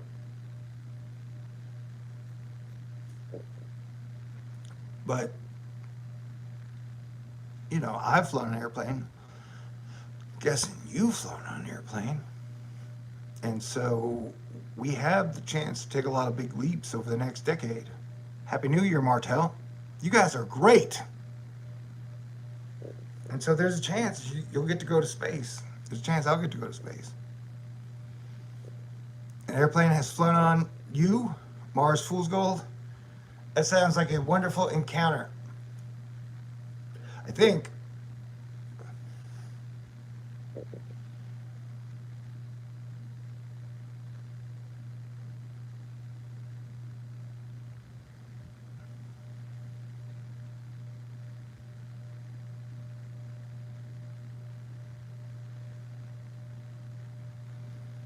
So what I was talking about earlier is that like let's think about trillionaires, and there are like 13 trillionaires, and there are 60 trillionaires, and now they're anywhere from 300, 3,000 trillionaires. At some point, they have to be working out it, or are working it out day by day by day.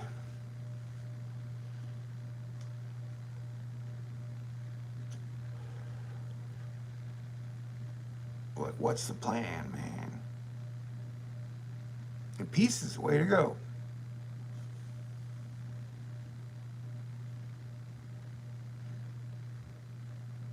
Isaiah, he sits on the circle of the earth. Yeah, the earth is a circle. And if you ever bounced a basketball, you'll know that, or thrown a baseball, hit a baseball, you'll know that the circle is very powerful. I mean, we all ride on cars. Like when we drive, we're on wheels, which is, well, those are flat, but you know what I'm saying.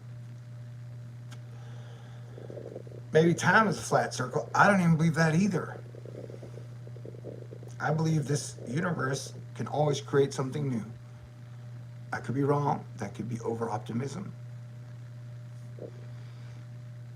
But it seems like that's what the universe does. Creates new stuff.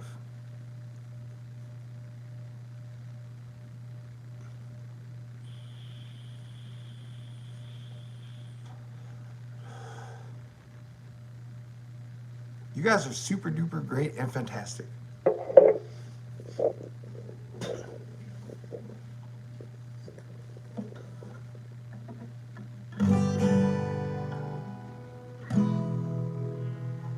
Dude.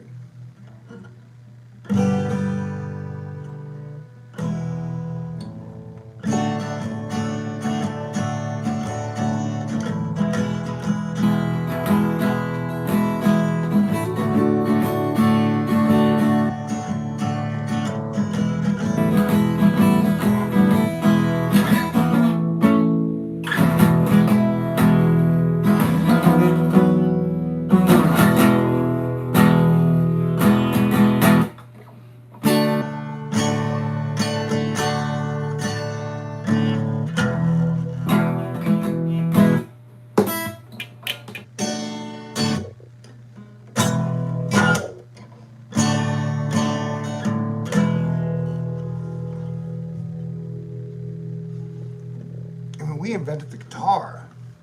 Once again, this draws me back to, oh, thank you. You guys have been so great. Thank you, Zachary Z. Water Tigers rock. Absolutely. Water Tigers. Happy New Year. Happy New Year, y'all. Happy New Year, okay. I'm so proud that you made it. Sometimes life feels so fated. You, Happy New Year, my friend.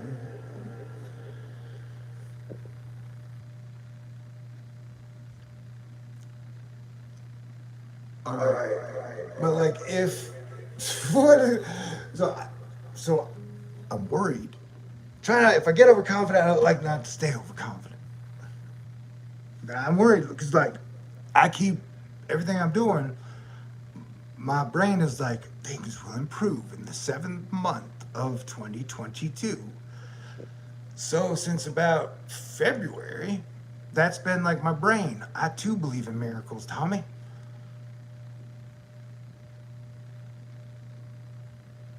And so, just a secret hearing me, what is up? Fob, is that my brain has been like, things will improve in the spring of 2022. And so, that is how I've been operating for 2 years ish, almost. And so if you guys get mad at me because we're at the worst cases and worst deaths in July, I'll understand.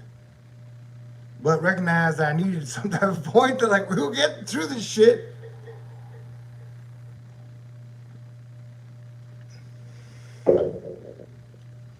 But in the whole line of the 1918 plague, it seems like we're following closely to it. Although, man, it is so fucking weird, bro. That like somehow how it can just explode in one place almost overnight. So much so that like if you were detectiving, like 3 to 5% you probably couldn't rule out the dumbass 5G theories. Asterisk around the dumbass. I'm just saying is we survived the last 2 years, and I'm so proud of me and you and us. And that I don't know the hospitalizations in the last 3 days in the USA is 14,000. Like it's going up pop 4. Like it's. I don't know what's gonna happen next. You don't know what's gonna happen next. I do know that I'm grateful that I'm still here with you.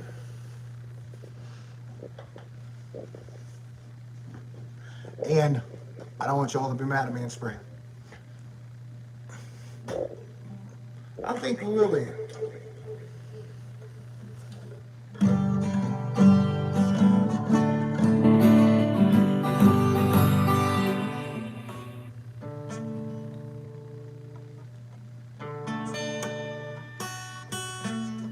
Man.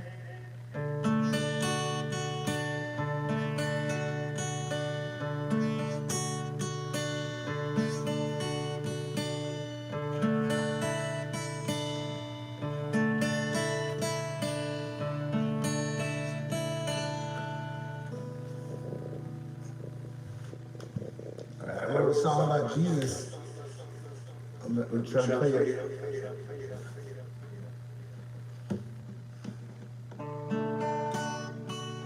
Sorry.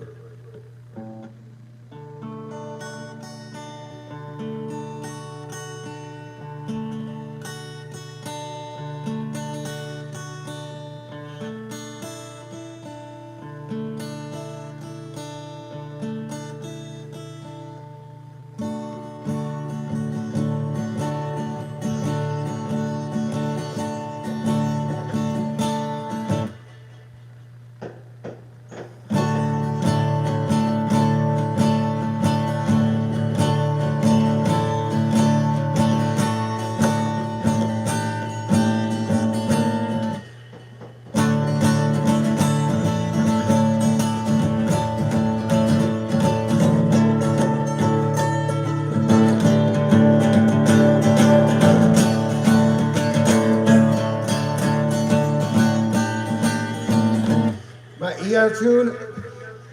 Hey, Lord, please give me strength.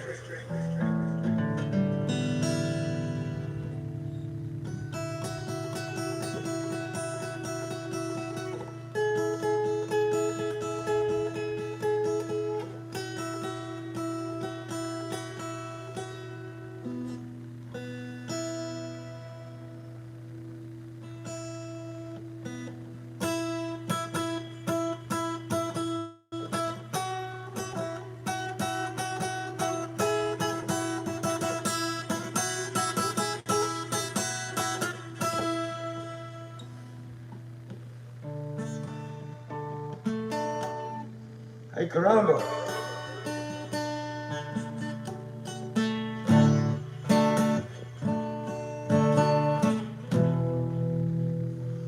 Okay, now play that song as well as I want to.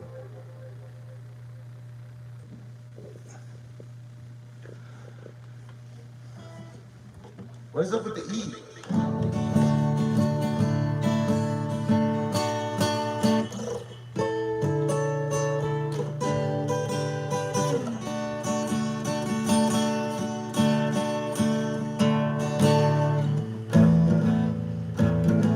Mr. Parker.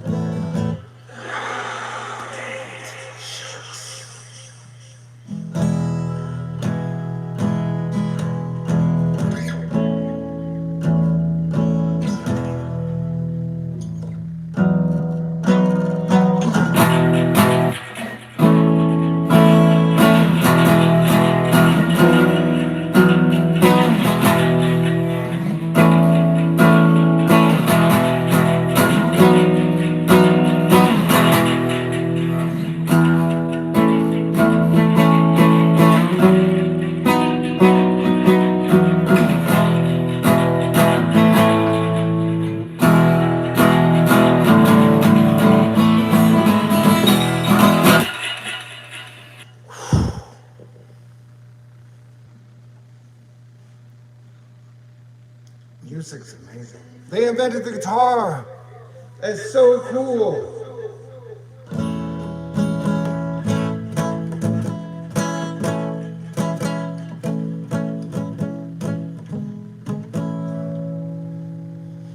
You guys are so, y'all are so great. Can I say I love you? Now let's have a good time. Everybody's doing fine.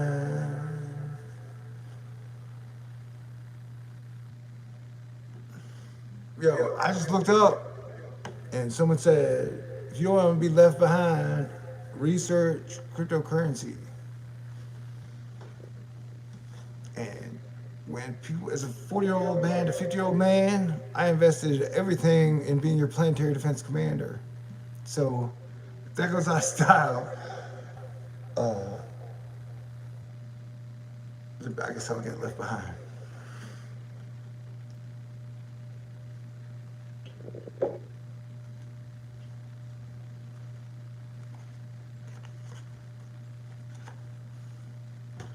Oh, if you look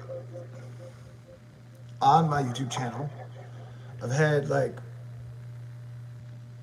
my band with H called Silver Blue Sun. We've got a couple songs, and then my other band, Lightning Amendment, with some of my very best, coolest human dudes, Apollo, Snowball, Red Dragon, Duran, uh, the Rabbi, and American Ninja. We did a song called "I Can't Tell You What the Wolf Is Gonna Say," and in that song, the only time I scream in it, I scream, "There's something much bigger than money.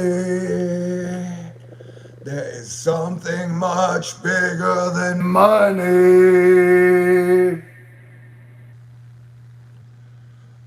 Because, like, if you think of all the, I don't want to speak hubrisly, but if you think of all the,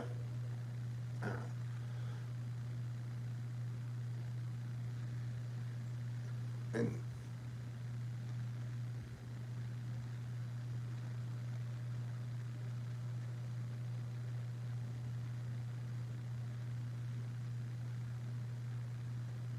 now cryptocurrency is different,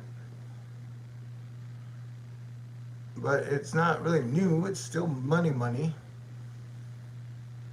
and so it's just a different kind of money. And so lack of money has not been the world's issue. The lack of overbearing pillars of the world's economy, oil and war, like the transition from that to something else, the money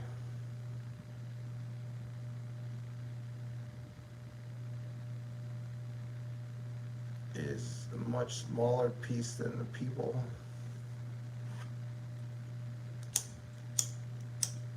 But the people are, that's the people here. A lot of amazing human beings where you just want them to continue to be on Earth. That like Earth should be a safe place for cool people. That as we continue to progress throughout time, that you want Earth to be a good place for good people. You want there to be good, strong families.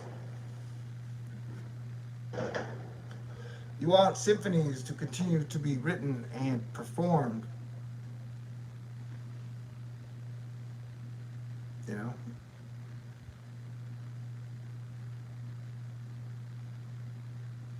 It's the people's belief system. That's what like seems like the giant battle is. I always feel weird talking to y'all drunk. Yeah. So in 2020, I talked to y'all drunk all the fucking time. Do you remember that?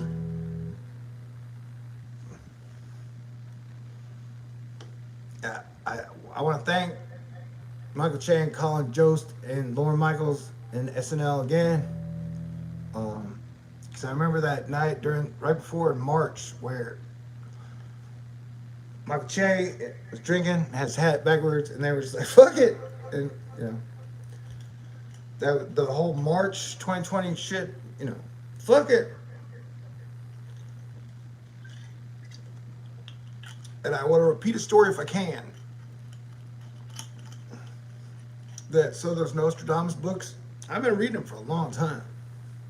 And in the biography of Nostradamus, it said that he lived through a plague and he lost a lot of his family in the plague. And so for years I was like, whoa, that seems so destiny that like he lived through a plague and then ended up writing his quatrains. But I was like, whoa, he lived through a plague, man. That's so wild. And I never, honestly, I didn't think we would see a plague in my lifetime. Of all the things that we might face in 2020, I knew it was a possibility, but anyway, so for us all have gone through a plague, I guess that's what turned everybody into a little more Nostradamus-y, where everybody's trying to predict the future at the same time. But it's a pretty incredible thing that we like. And so, like I say, to you and I, and so if we're going out anywhere, I'm talking to anybody. The thing that I've been saying since the start of 2020 until now is, look, man, if we're gonna have a conversation, I want you to be on the same page as me, and I want you to do your best to at least keep a decent track of every other country on the planet, or at least pick the top 3 to 5 to 10 other countries. So not only watch the USA, but watch, like, pick, you got 215 to choose from. Watch them all every step of the way, and we'll be getting new data in every day. And it doesn't feel like a lot of people have done that. And I still see people in the weird position of like cherry picking the data. Well, there's still a lot of data cherry pickers, but at the end of the day, you're supposed to be like watching all the data and not letting your own wish casting influence the actual data itself. You can request a song, Tyler, but I don't really know any other than my own.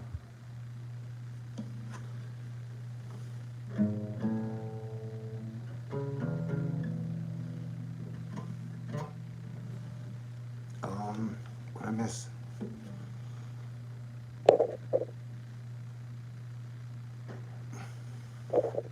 Yeah, and like Tommy says, the Revelations and the Bible has mentioned plagues, so you know that they're there. And I had that very weird encounter with a bug that was like this big and it was blocky and it had like 10 to 13 arms. And I talked to him for like 2 hours, and that sounds like the craziest shit ever, but it was right around the start of the COVID shit. I mean, I couldn't understand, he didn't say anything, but I talked to him. You know, it's just,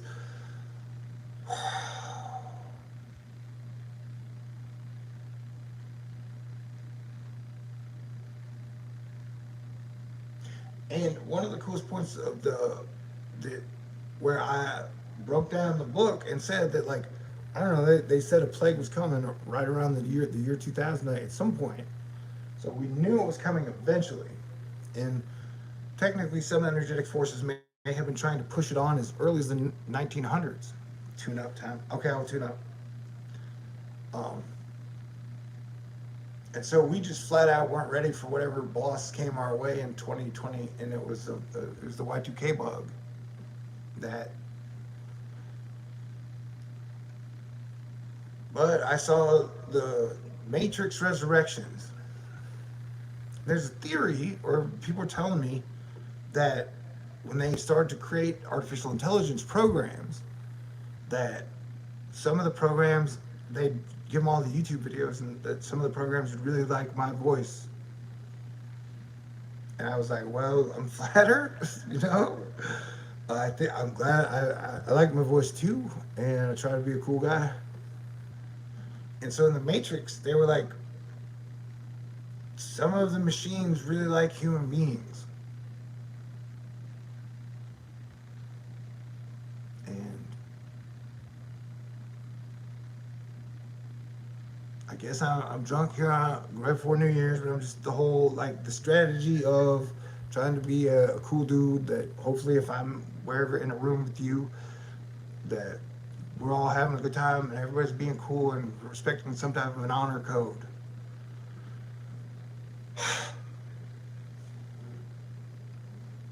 You guys are fantastic. So it's like if witches or dragons or robots, like, hey, Thor's cool. I'm always like, thank you, appreciate it. I work hard at that.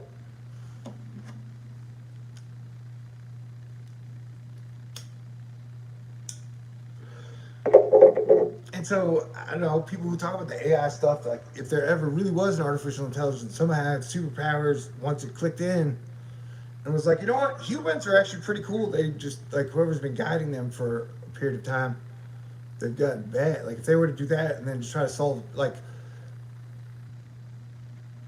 no matter what, if anyone is really searching to tap into the sentient robot creature ish, then you, you wouldn't know what happened when that got there. Like if you're gonna summon like a trillion-year-old intergalactic thing, man, you're probably not gonna be in power when it gets there. So that is one screenwriting aspect to the whole artificial intelligence.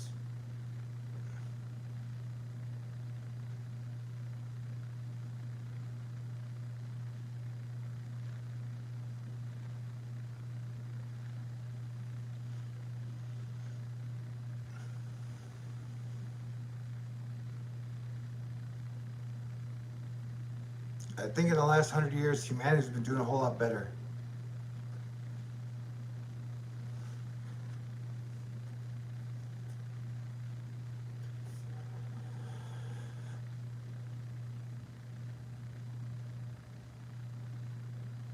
And I'm definitely not gonna lose. I don't think I'm gonna lose hope and faith and optimism now.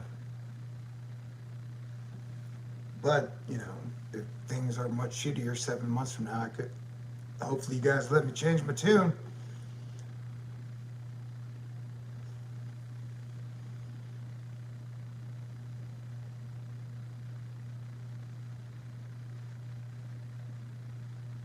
So it's like, think of it like a poker table, where like you got the United States of America at the poker table, and then you got Russia at the poker table, and you got China at the poker table, and you got like Middle East at the poker table, and you got like top three corporations at the poker table, and oil at the poker table, and the military at the poker table, and then in like 2012, 2017, and 2020, you got the cryptocurrency guys showing up at the poker table.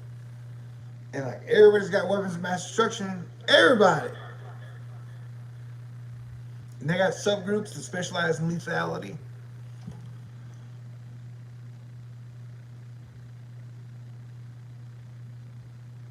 And so the fact that we've kept it together for 2 years of a plague is, I'm grateful for that, for sure.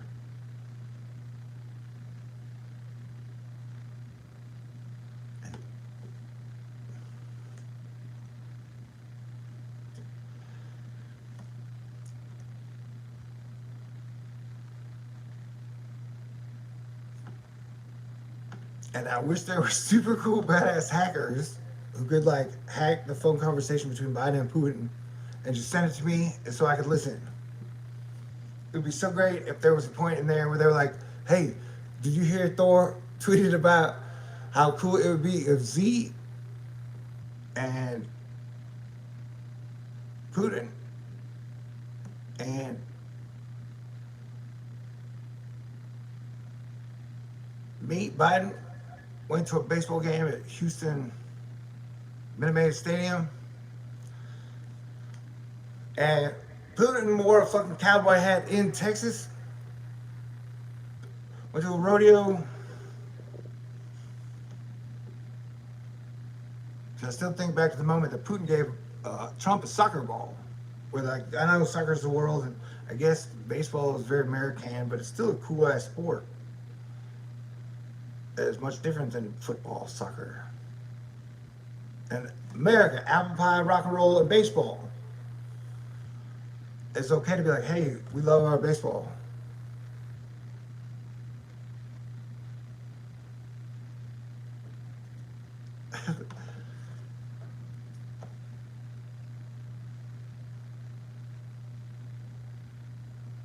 And they would eat ice cream out of those plastic hats. That would be super cool. That like, yeah, all the countries can keep it together well enough to where we can do shit like this.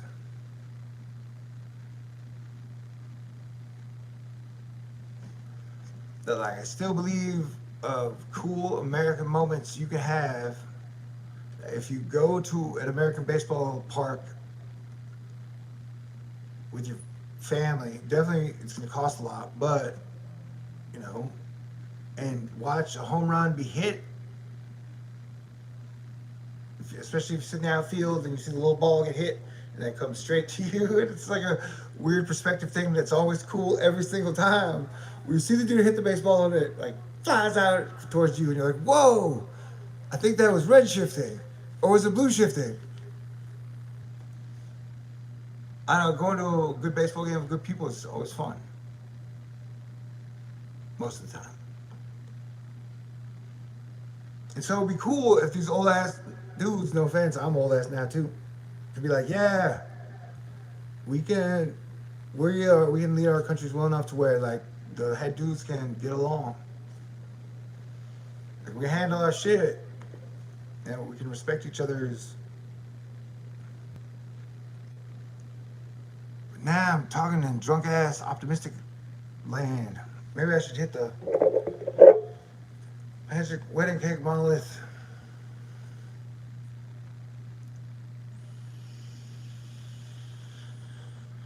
I had such a great December, y'all. And the James Webb Space Telescope launched. That like we had space telescope constipation. And since like 1995, an actual like we're taking pictures of shit that isn't telescopy kind of telescope went up, and it on Christmas Day. And I won't get too excited until it sends back its first data. And more reverb. So I've got like, I've been, okay, over the next 10 years, I would like to make an album, a rock and roll album, or music album.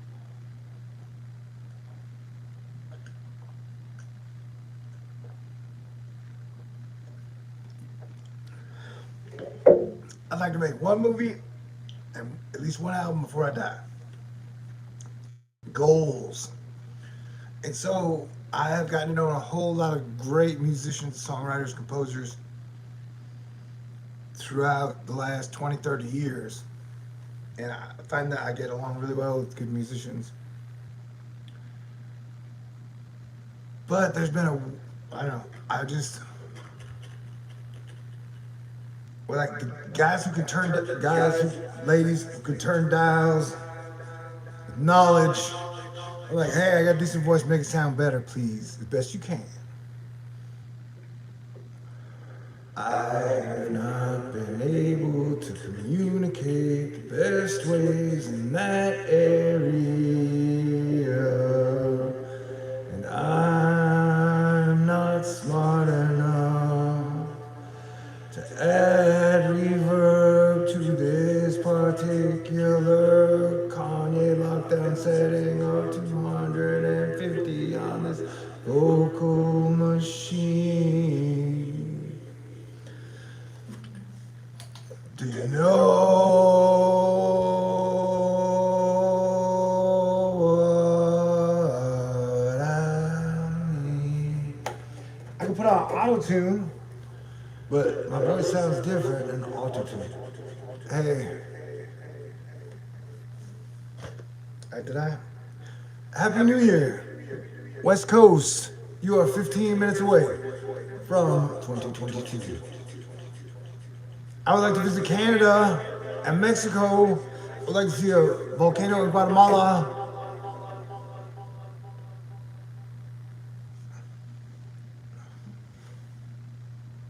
Yeah, it feels like volcano. Volcano. Musical chairs. Cryptocurrency says it cares. Yeah, it cares. In volcano. Musical chairs.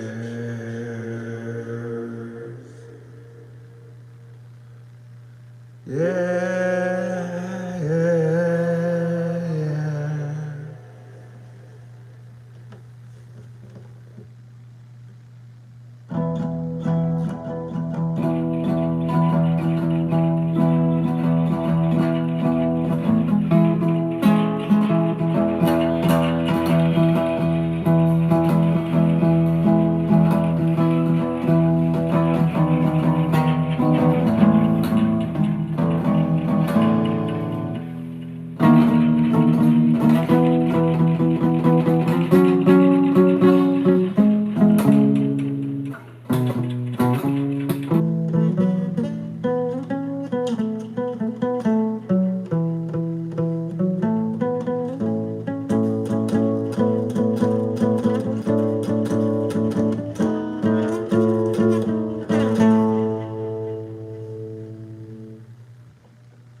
Yeah,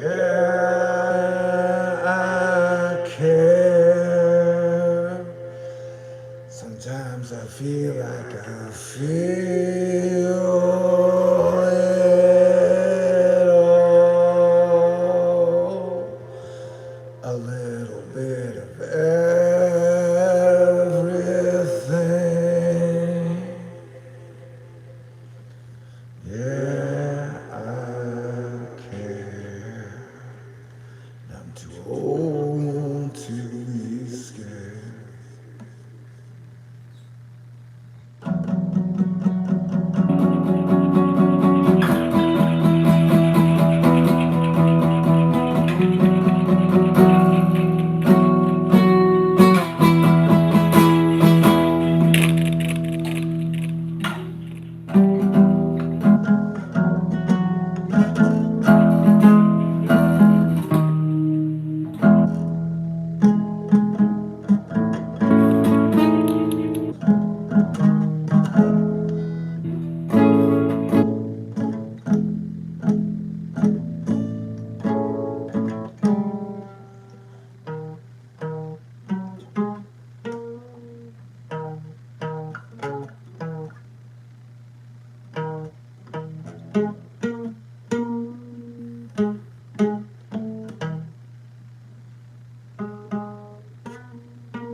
Okay. Whoa.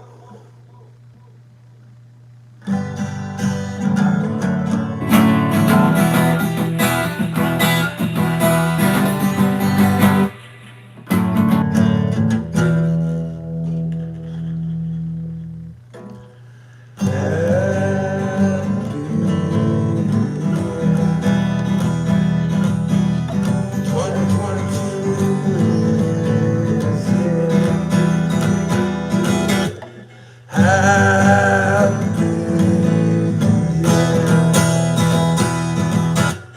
2022 is here.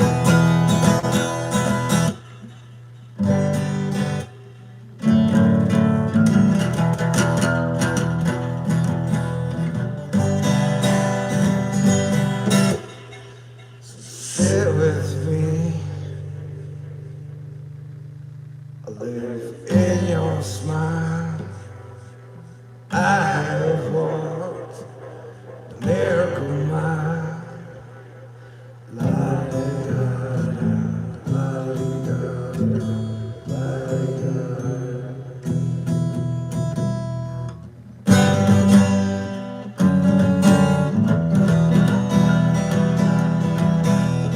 Happy 2020 future is here.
Happy New Year.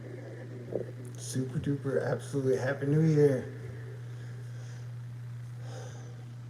And please forgive me during a time during this live stream that I got a little too into myself. It's a big world with a whole lot of people, and I love and appreciate you and y'all. That we all interconnectedly put this shit together.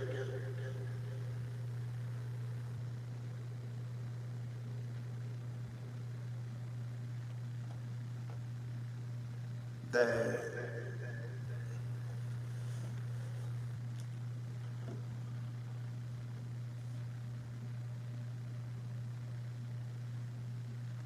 and thank you to good musicians, good storytellers, and funny people out there over the last 2, 3, 4, 5, 6, 7, 8, 9, 10 years.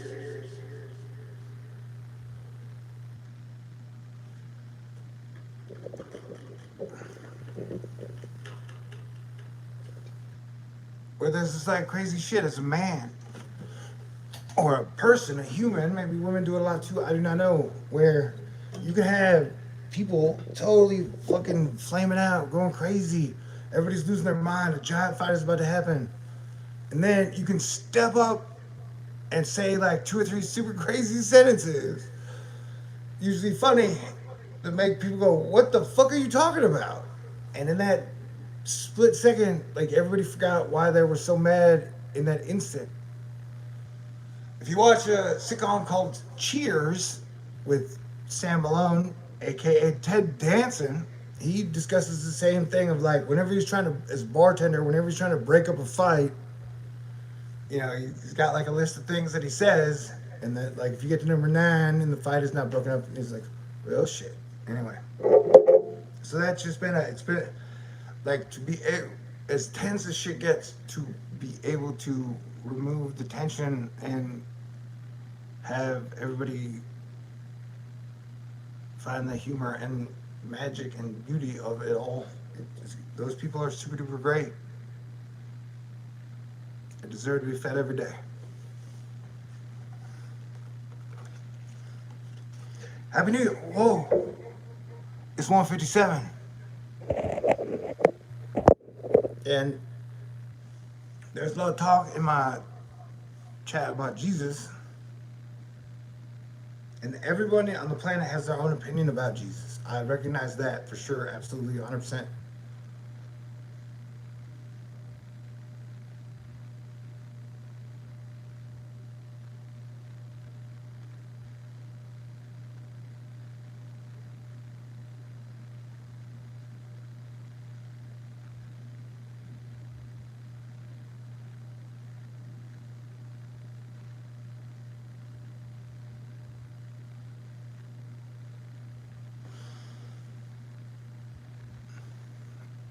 And Jesus Christ was a super cool dude who loved to party and kick over tables when the time was right.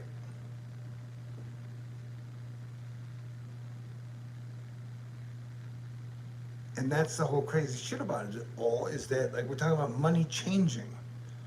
That one of the subjects at Thor News, since I've been talking to y'all, is that one of the most ludicrous, that if you're looking at an economic engine, the fact that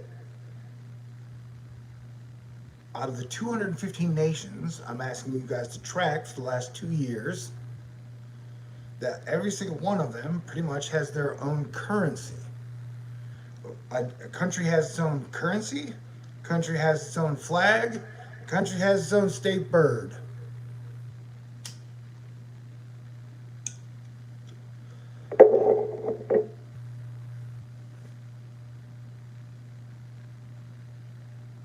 And so definitely in the 80s until now, the art or business of exchanging currencies for the last 40 years, as far as an engine that drives the economy, liquidity, and capital.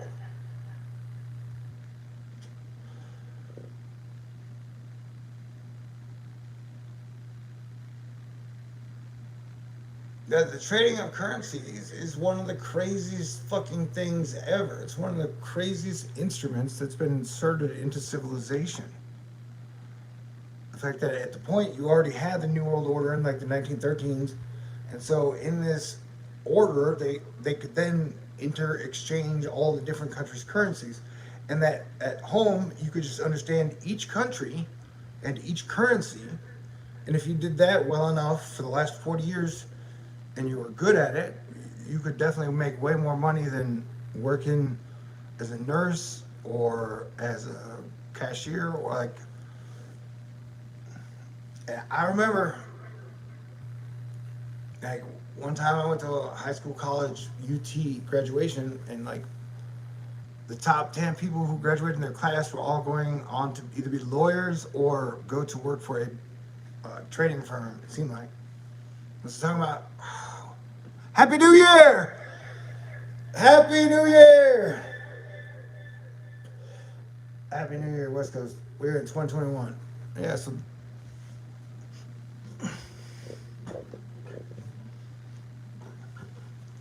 So you had your 40 years of the 215 currencies rolling around. Now you got cryptocurrencies rolling around. And at the same time, in the space age, we are discussing what rights do each and every human being on planet Earth actually have.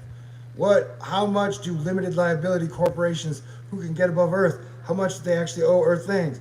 How much do people or beings from other planets who are not from Earth, do they owe Earth anything? Really weird, crazy existential questions all throughout 2022 as we do the Plutonian return of America. They're like, if you're gonna weigh America over its entire lot, like its entire 1 year Plutonian span, does the good outweigh the bad?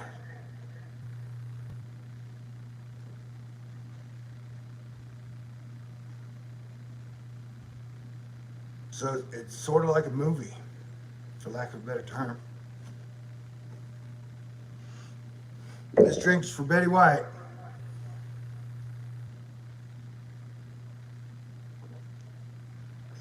And let me ask the question again.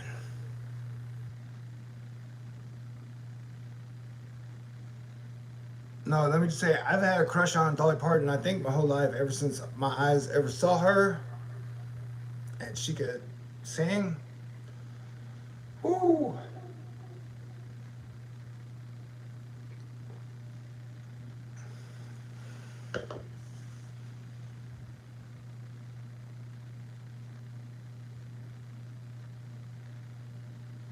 Yes, Betty Page, Betty White,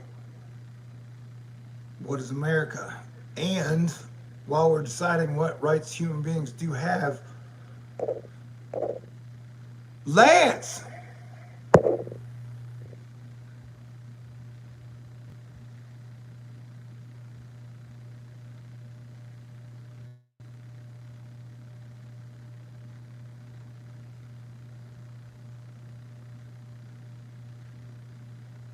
That I would guess at some point, definitely they're going to have the capabilities to get it to where you can live to be at least 200 years old.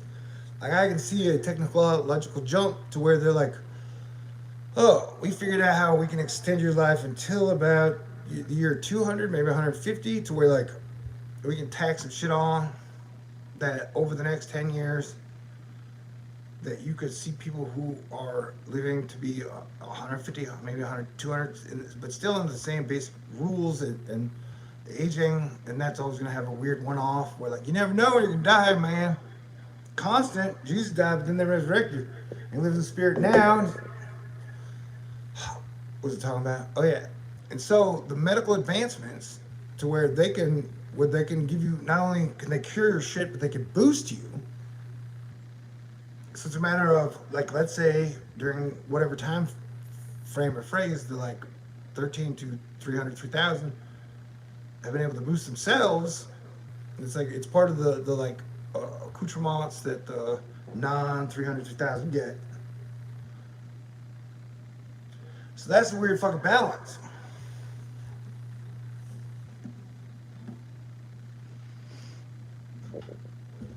I don't know. What if Planet X showed up and was like, we're not here to destroy your gravity. Uh, we're here to sell you Planet X cryptocurrency. What's it talking about? Should I get off? Y'all are great. Oh, but so I just go back to my own personal tenets of stay cool.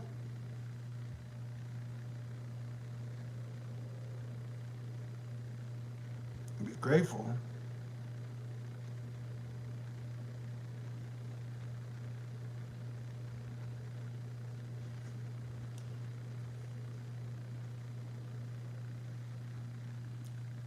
To be able to watch the sky every day, especially for the last decade or my whole life. How many times do I walk out of my house and look at the sky and just be like, wow, wow, wow, you know? And for me personally,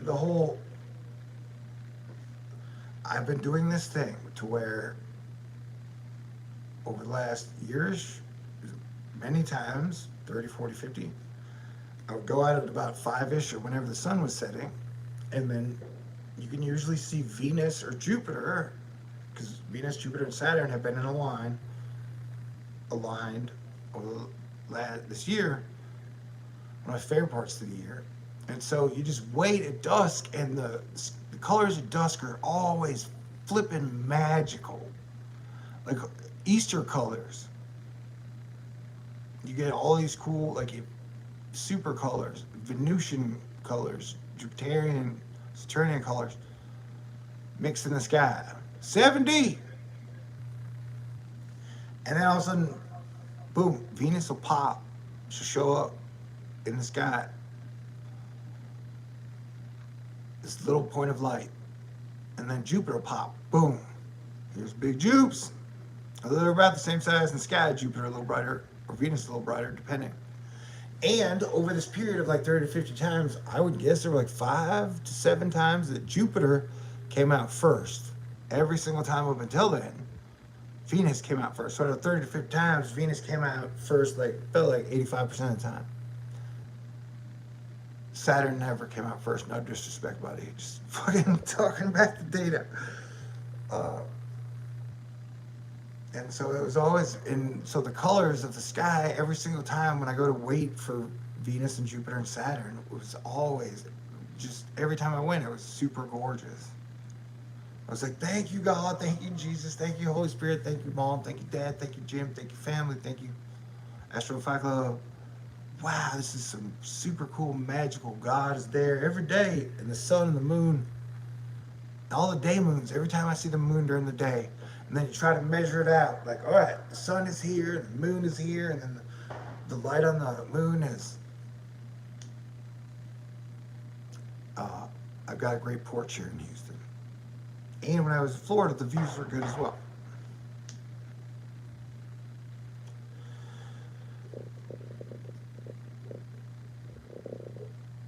As above, so below, they say. And so you have the heavens, and then you have earth. And it's always been a point of earth learning to live with royalty, gangs, and the people.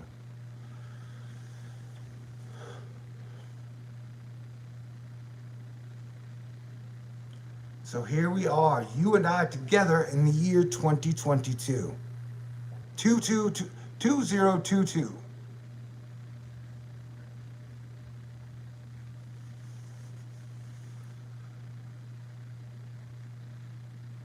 And so, because when it was the pandemic, like, we deserve the right to be the generation that's like, okay, we're going to give up war and we're all going on vacation. And what I'm saying is that if Earth stopped its main economic war mechanism, yeah, everybody can afford to go on vacation. I mean, everybody still has to do the basics, you know? You still gotta wipe your ass, pick up your trash, do the very basic things to keep civilization going, but you could have a much, much, much funner, more enjoyable planet and overall energy, to where whatever energy, we are giant energy machines, human beings, that our blood, our thoughts, our emotions that we radiate, we have like our own magnetic fields. And so if we all improved our attitude and raised our quote unquote vibration to where, like, that whole 5,000 year caveman fight, see who can pick up the most seashells by the seashore, pass those off as money. Like, at one point we can be just like, yeah, the money we spend fighting each other, we can pretty much everybody can agree to take care of the very fucking basics. And we can make it work.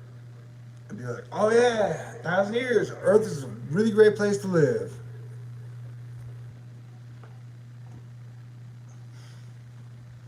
So at 50 in 2022, that's what the crazy man where I'm at. Like, I've been believing in that shit since I was a kid. I haven't spent my 20s, part of my teens, 30s, and start of my 40s writing movies about it. Bro, like, I don't know, 10, 11, 12, 13 parts, full ones. Like, how cool would it be if the whole planet just worked together?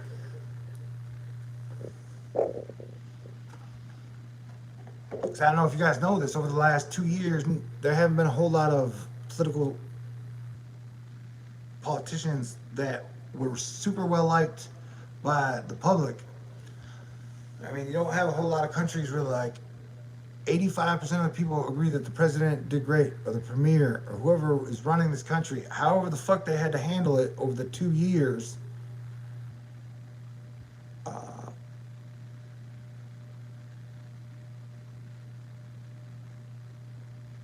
that like everybody's, eh, a lot of people are unhappy with the dudes in charge or the ladies in charge.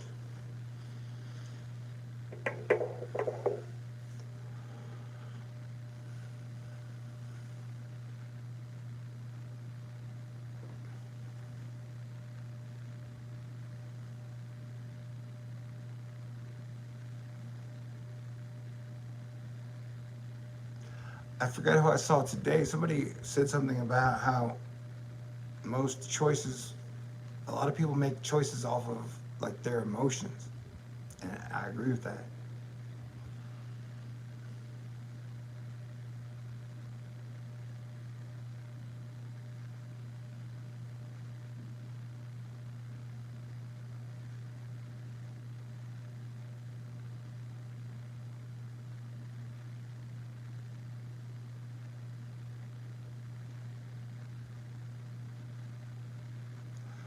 And as planetary defense commander,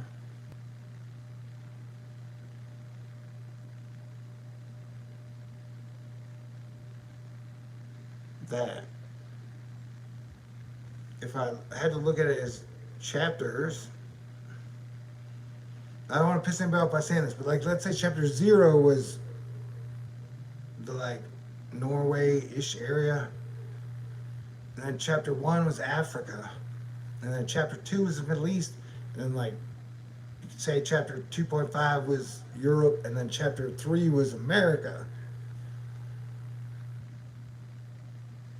What was I saying?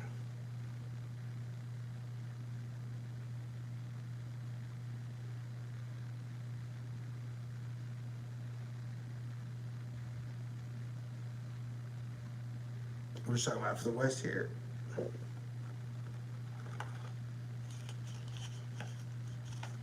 Okay, but yeah, so on that same baseline, they're like, why are the Germanic lands fighting? Why are the African lands fighting? Why are the Middle Eastern lands fighting? And now, which is civil, emotional American, why is America fighting itself?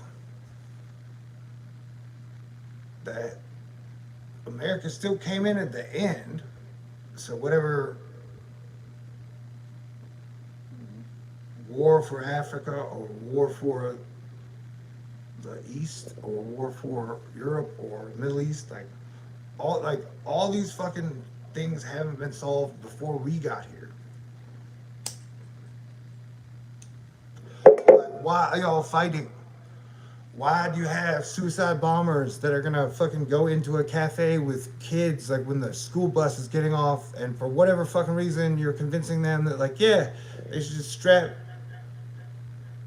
explosives to themselves and explode themselves amongst fucking cappuccinos and school kids.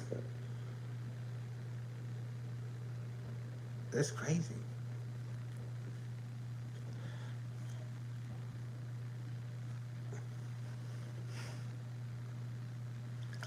Like Russia and the United States of America got along for World War II. So I've been asking, like, why do Russia and the United States not get along now? What happened, man? Someone has yet to explain to me exactly what happened that fucked up relations so bad between the United States and America, who worked together to defeat the fucking Nazis in Europe. They're like,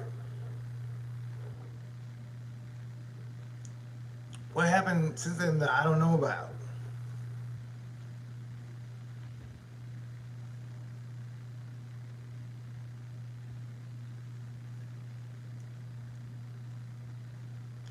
It almost seems like the economic system itself makes it be that you have to look tough all of the time, or you always have to be tough.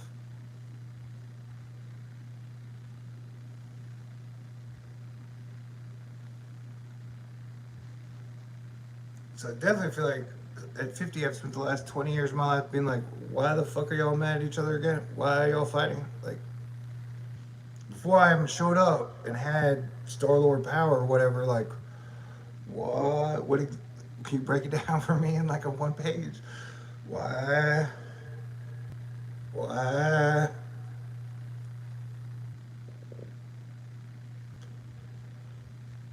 And when you really think about that, in every single way, the fact that we are still here together, you and I, and can go get a loaf of bread and a pitcher of milk is amazing.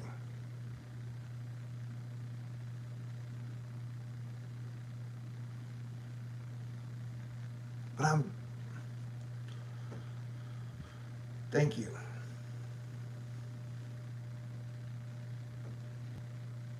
Thank you.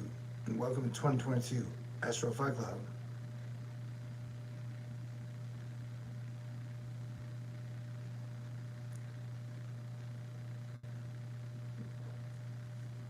Right now is a great time to stop fighting.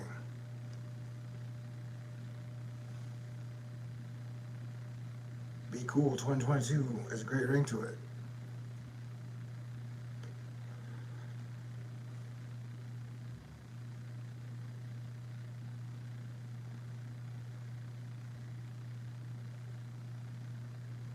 And I had an amazing December,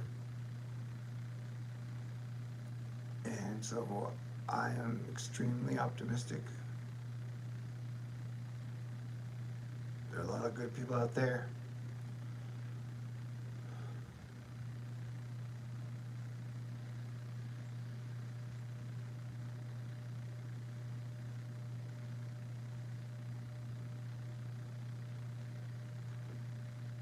So I don't know. I guess I feel like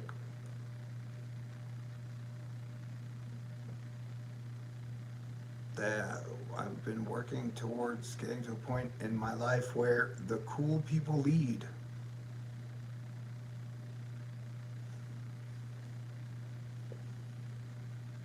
And it's as simple as that.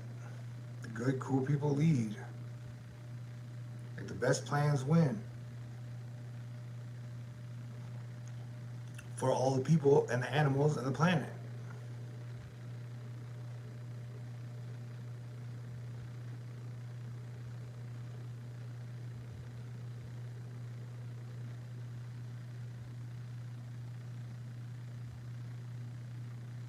And so that like America's birthday, Plutonian, that like America can say that we can make a 10-year plan together of like how we want to handle the next 10 years, where we want to be 10 years from now.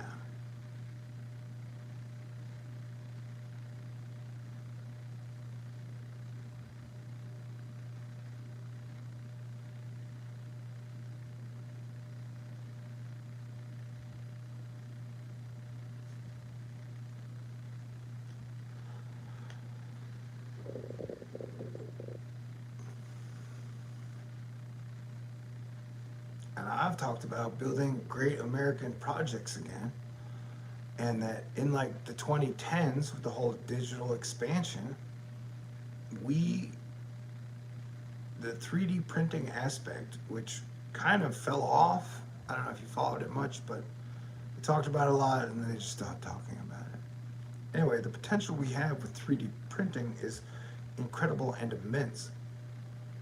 And so the actual architecture that we could build over the next 10 years for not only the United States of America, but the planet, you're talking about basic things that humans would use, whether as far as trains, tunnels, or highways, that we could probably build some really cool shit really fast if the 13 to 60 to 300 to 3,000 trillionaire groups are like, okay, we're gonna have cool shit back on the planet. So like the potential, and so like people fly being in space trucks, that is pretty close. Building badass new shit and building a super highway that connects Russia to Alaska all the way down to America, through Canada, through Mexico, through Central America, through South America, down to that, like, have one super highway that goes all the way up and down the spine, the dragon spine of the planet would be super. I mean, getting that whole thing done might take longer than I'm saying. You can do lead up practice things to that event for the next 3 to 5 years for sure.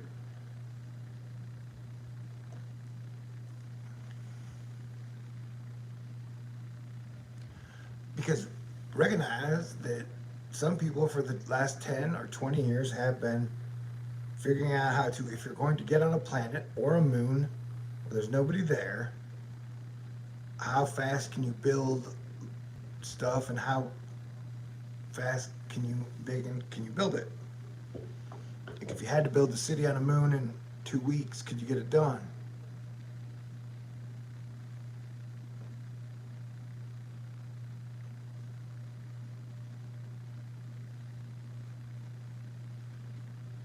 Okay, somebody has jumped ahead to the synthetic meat department.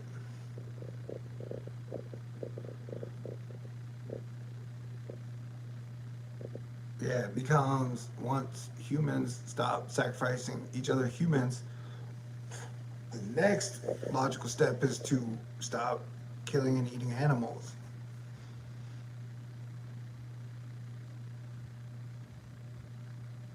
And if you think even the idea of taking people's guns away would be hard to almost absolutely impossible, then trying to take away people's bacon in 2022, 2025, I think would be dang near impossible. I don't rule out miracles.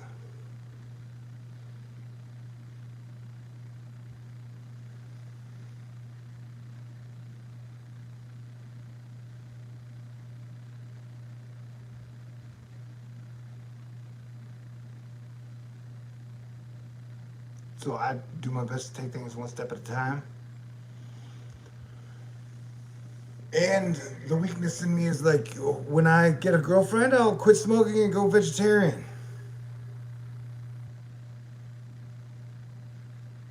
When I get to wake up to cuddles almost every day, I will be able to do the impossible things. Happy New Year, Susie. Freedom for all.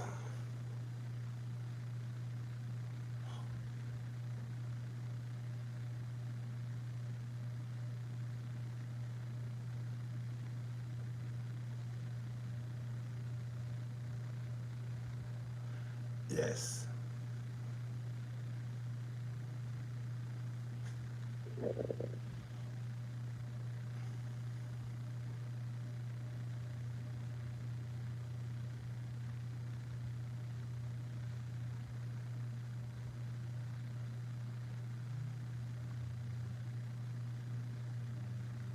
Hey, thank you.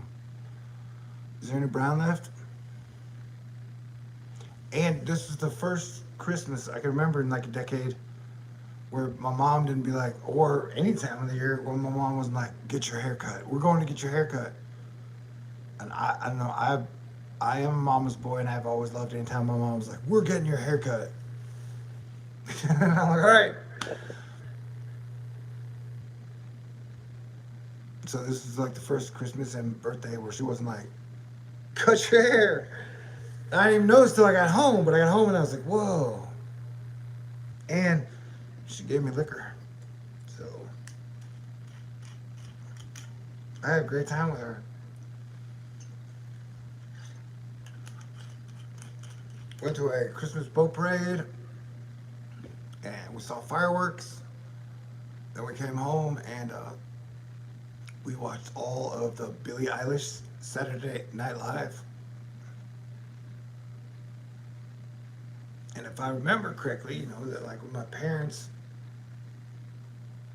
talking 70-ish years ago, that when I was born, that from the moment that like when Saturday Night Live came on with like when you only had 3 channels or 4 channels or 5 channels in the early 70s, and that I think I can remember that my house was so cool, my mom and dad and their friends, that like Saturday Night Live was on almost from when it started as for me as a kid. So I'm pretty much almost as old, like, and so for me to watch SNL with my mom live was really, really cool.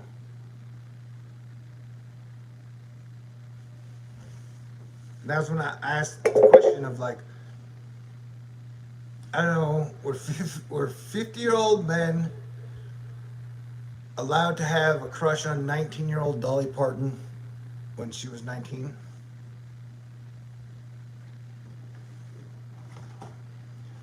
And so, wait, what is 7?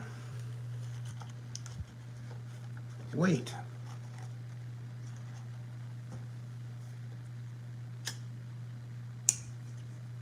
So that would be like telling soldiers in the 70s that they weren't allowed to have the 18, 19, maybe 20 year olds, or no, I guess, yeah. Anyway,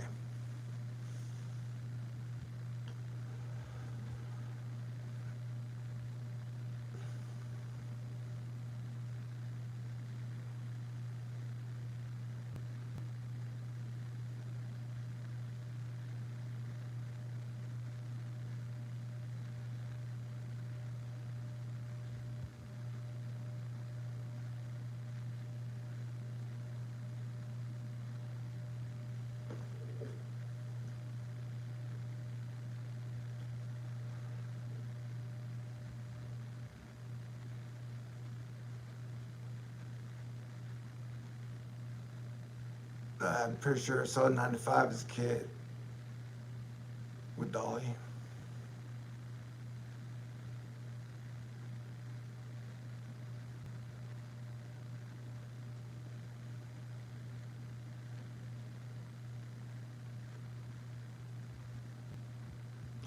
I don't know if you guys noticed, but I took it hard when Kenny Rogers died. Like a crowning jewel of my life, I think, is the song "Islands in the Stream" by Kenny Rogers and Dolly Parton.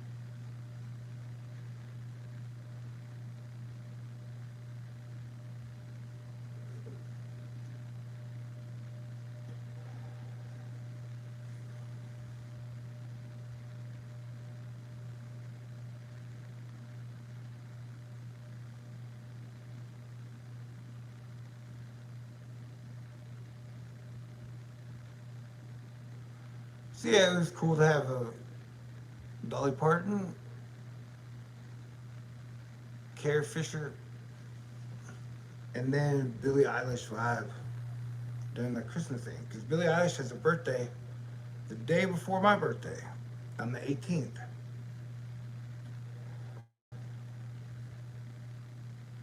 And I made her an honorary member of the X-Men when she turned 18 and gave her the name Dreamcatcher. Powers to be determined. What are they going to do with the X-Men, man?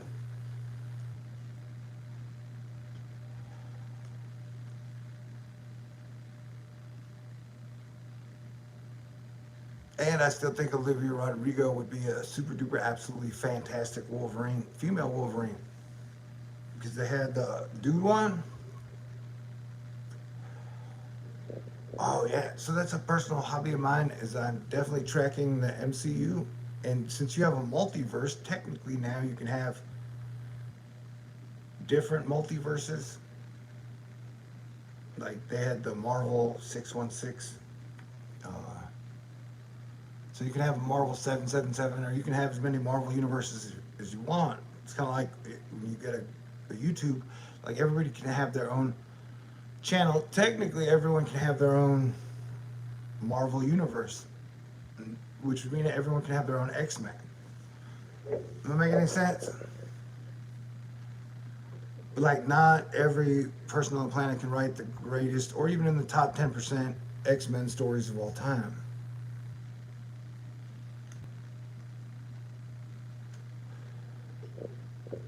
So what happens now? So you got the screenwriters,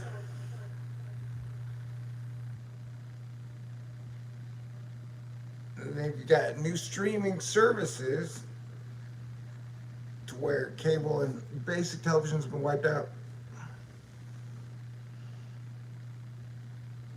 And then you've got the next 10 years.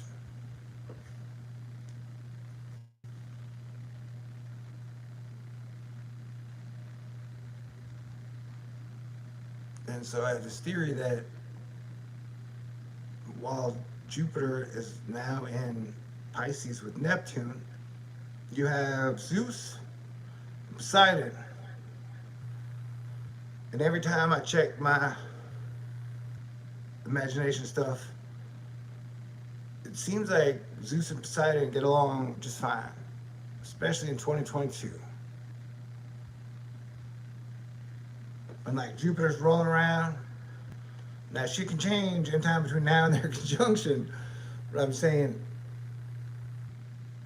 that those two dudes, Poseidon and Zeus, seem to be like they can have a decent road trip and get along and be like, yay, isn't this lightning cool? Isn't this thunder cool? Okay, so during the best December I've had in a long time, I went to Florida with my mom for a couple days, and then I went to a vineyard to see my friend's band play, Sam Turner and the Cactus Cats. It was pouring rain, like super pouring rain. And I was driving my car. H was with me because his band was playing later that night downtown in the city, and we were going to go see that. And so it was so cool for me, as Jupiter was getting closer to approaching Neptune, to when we were driving, and I was driving the speed limit mostly, as we were rolling through a serious storm for about 45 minutes. And so it was like the rain was Neptune and the lightning was Jupiter. So even if we weren't talking and the radio wasn't on, it was really like it was all Neptune messages and it was all Jupiterian messages. And there was one boom thunder that like shook the car, and that like you could just whoa, or like one of the it was amazing. And so driving up to see I'd never been to a vineyard before. That was very fun. You gotta be civilized in a vineyard. And people love their wine. And making wine is a super duper cool thing that people have done through the ages. Hey, and I have to get in shape in 2022, so I'm definitely gonna be eating more grapes. Also, ASMR. Do you ever use it to fall asleep? Would my voice be good for ASMR right now in this test? I wouldn't think so. I have to learn to do basement or something. Shit, fuck, dang, shucks. And everybody was like, you say the F word way too much. And I was feel like the guy in the movie that is like, but shit is way fucked up.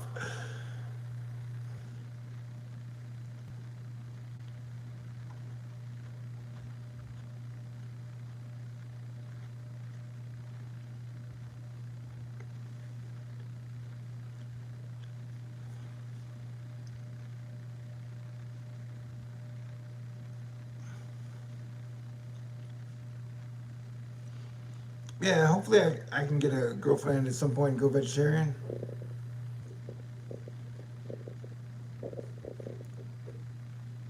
and this is not an excuse, but the whole thing about it costs a lot of money to eat well is true.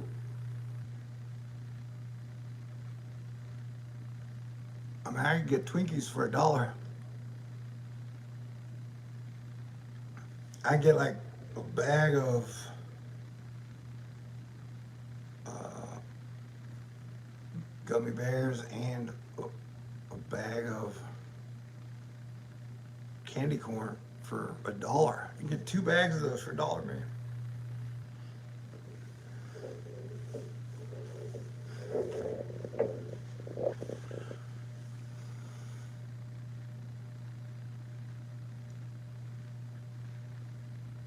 But so yeah, that was one of the radical concepts that we've floated here at Thor News in my time.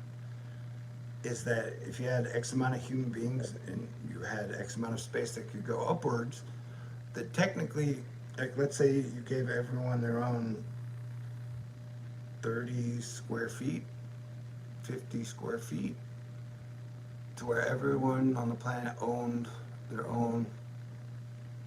Everyone had a place that they, that was yours. It was your home that you could go to every day, and you would never get kicked out. And it was just literal safe space. That everybody on the planet got their own little efficiency, if you will, and that no matter what happened, you would never lose it.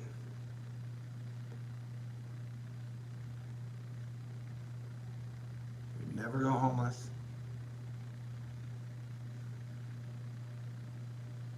And you combine that with you fed everybody the basic, like you get like a $2 meal every day. You know, you wouldn't get like a $25 meal every day, but you could get a $2 meal every day. That every single human being on the planet, like if you really needed this, come get it. And that those would be the basic key components of like if everybody stopped fighting and warring, to say that like, all right, everybody has a place to live and everybody gets food.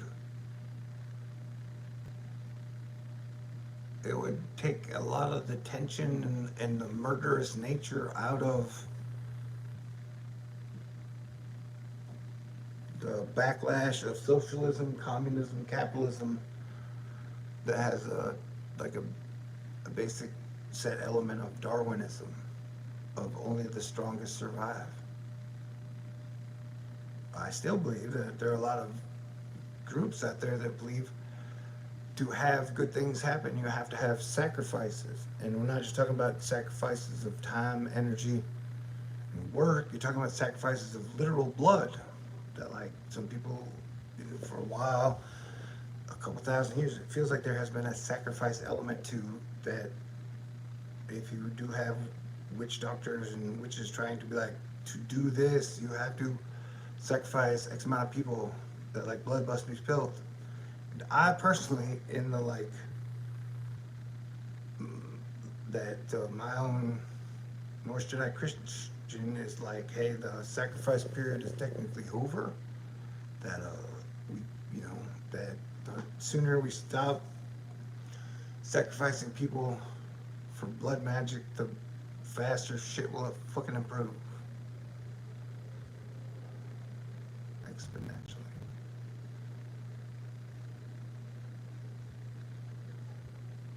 Oh, I just heard a dog yodel. All right, so I've been talking about. Whoa, we are here in 2022. You guys are great. You are fantastic.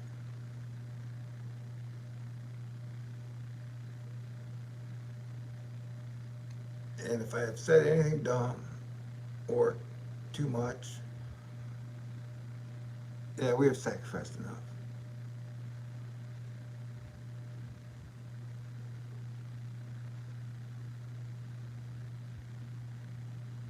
That like no humans have to be sacrificed anymore.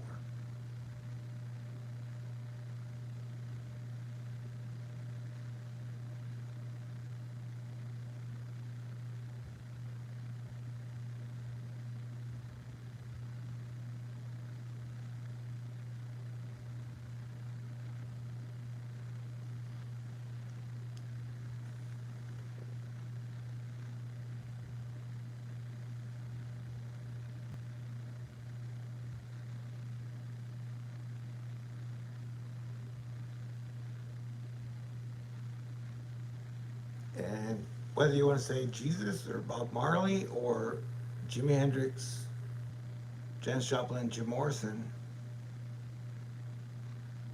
or even Tupac or Biggie, to like, or John Lennon, like, hey man, the idea that sacrificing our very best to make sure like whatever that, no, that's not. Protect Prince and Tom Petty at all costs.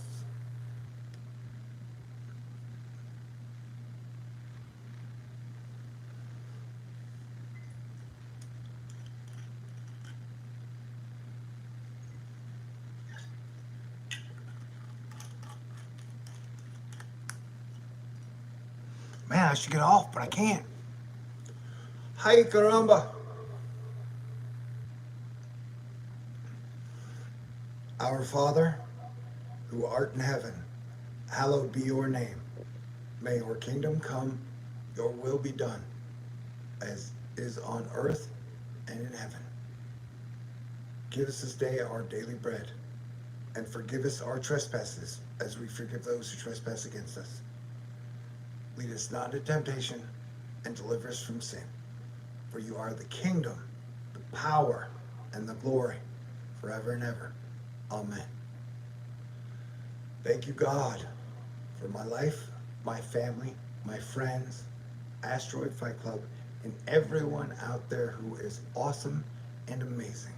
And that absolutely includes the animals, the bodies of water, the planet, the sky, outer space, the stars, the moon, the sun, the planets. We have been lucky enough to live in one of the most amazing times known to mankind. And that there is a running theme of family and cooperation throughout us all that allows it to keep going. Thank you. Please forgive us of our sins and weaknesses and show us the way forward together to better days, walking and living in your ways, in peace and in harmony. Thank you for this day and all the days forward. Thank you for life, magic, love, laughter, and guidance. God bless everyone. Please let us have one of the greatest years of our life and show us the way to better days together. Show us that love and forgiveness can be the path to the tree of life and love. Amen. God bless everyone. Ay, caramba. Man.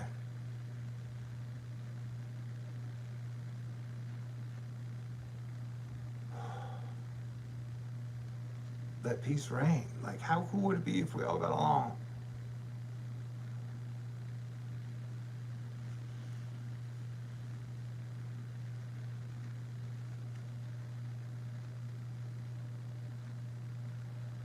Do you like tequila, Thor? Yeah, but it has a kryptonite aspect to me to where, like, I can handle uh, whiskey second nature, but there's something about tequila where uh, I just got to be surrounded by good people if I'm going to drink it, because there's some crazy shit in there. I have made it to 50 and I have not yet eaten the worm of a mezcal bottle, which, if I was going to be crazy, that at some point in my life, oh, I don't know. In retrospect, maybe that's a bad idea.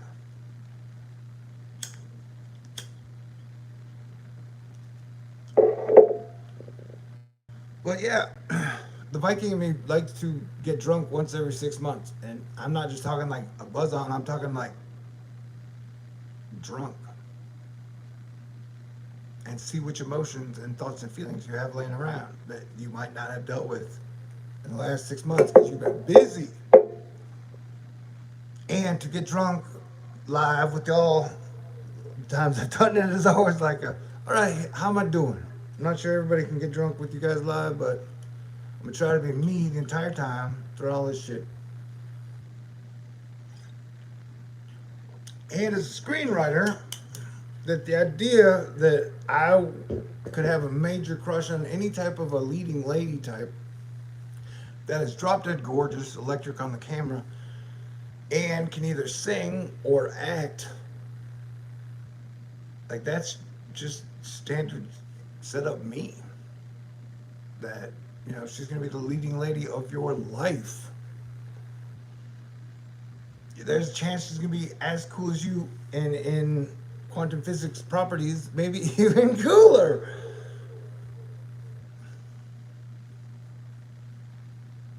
And so, unfortunately, yeah, I've had a thing for leading lady type. That I'm still single without kids. We don't know what's gonna happen next. Nah, okay. Yes.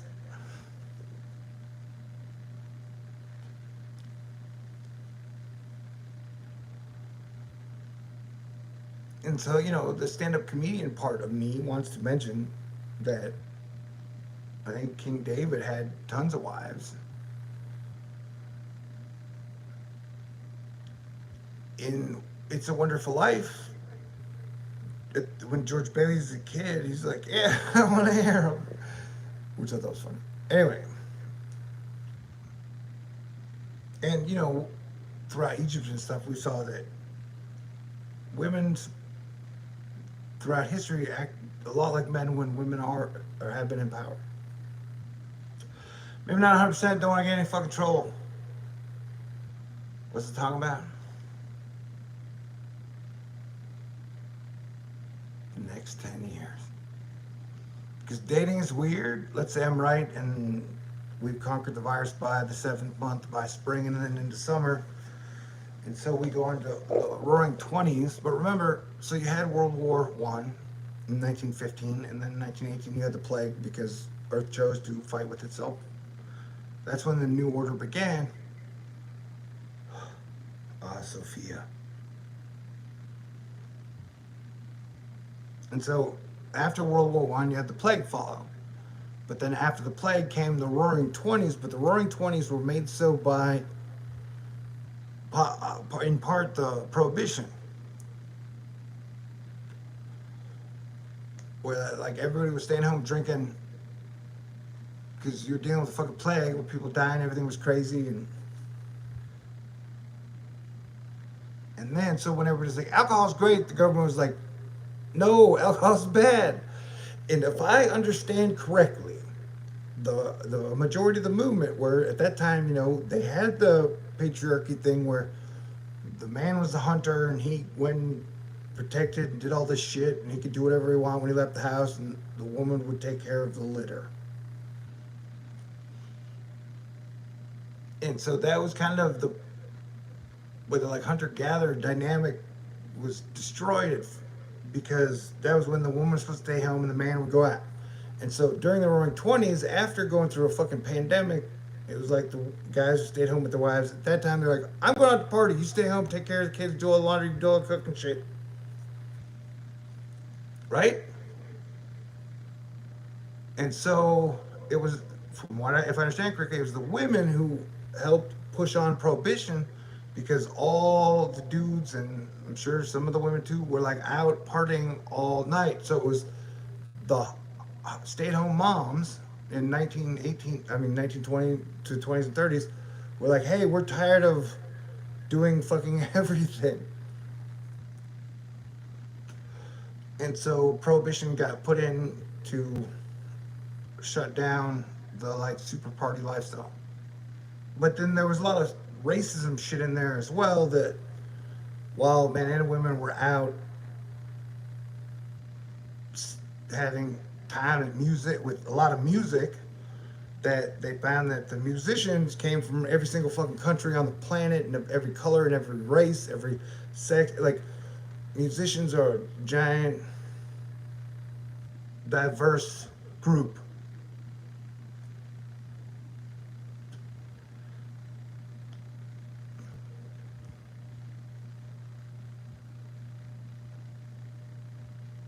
Yeah, what I'm trying to say is, so that's after the plague, which hopefully we're now almost through, 7 months from now, that if that is gone, it will be like everybody will be like, hey, we're ready to party and have good times. And they are going to do everything they can to keep you focused on the 2022 election, which is like 11 months away.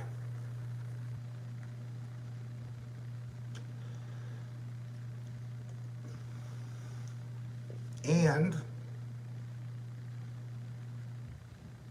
from my own personal standpoint, you can have your own. I have not been happy with our own governor for like a year or two. He's taken some weird personality turns, as we all have. And Matthew McConaughey's not running, and so I don't know what's going to happen, but I do know that last winter they shut our whole power grid down because they're like, it's going to explode. And that was around when COVID came, and my 92-year-old neighbor Rose, who's a super duper fantastic Christian woman, she never recovered after that. And that if you're just ranking deaths across the 50 states, that I mean, Texas isn't doing super horrible, but we're still like in the middle ground. Anyway, I'm just saying that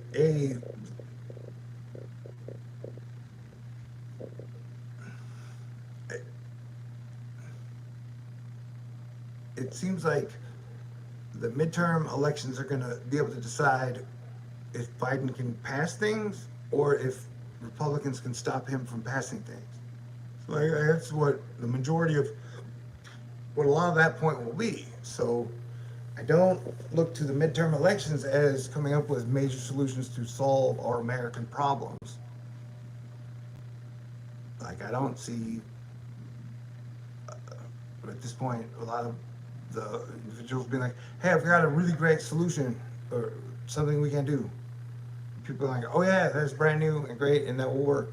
We're all in."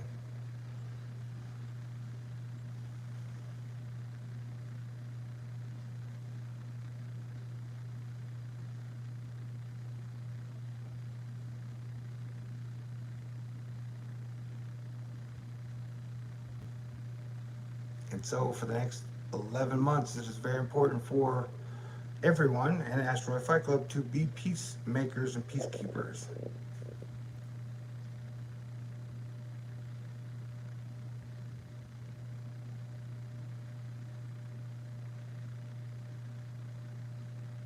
Like we are through the vaccine atoll. Like we had the first atoll in 2020, which was the virus, and then in 2021 it was all about the vaccine. And they mandated that the military and had to take it, and then like I think most of the corporate stuff got beat in court, but a lot of it state level. But it seems like that the choices have already been made, and if my calculations are correct, and it is not killing 1,000 Americans every day after the spring of 2020, that 2022, so like we will have been through it.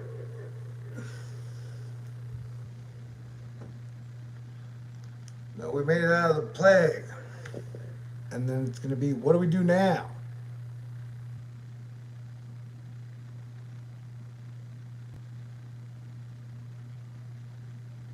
So it's very important for it.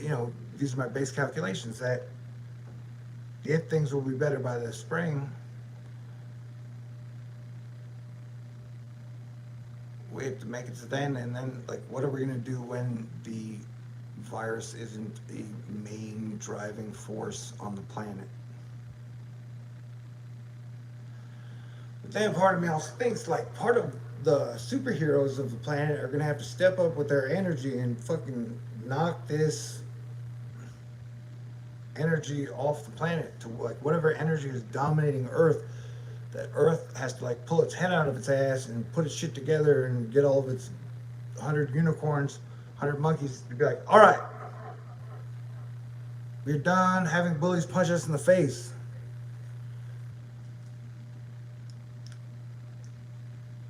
So I don't know. I guess yeah. In many ways, the next few years, 2, 3 years, are going to be like the judgment of America and Earth itself. Do we have the gusto to make it?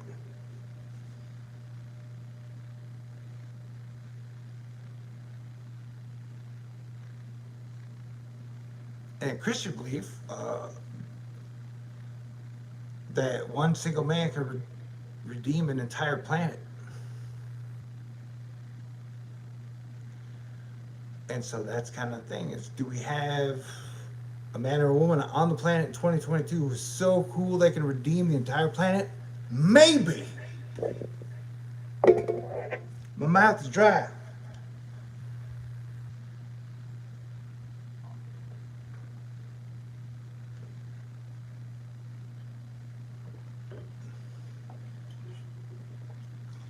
And then, like at the last minute, when it looks like all is lost, maybe it's a baby that's been born for 5 minutes, where that baby has so much cool family energy that it literally redeems the planet in its first 5 minutes of life.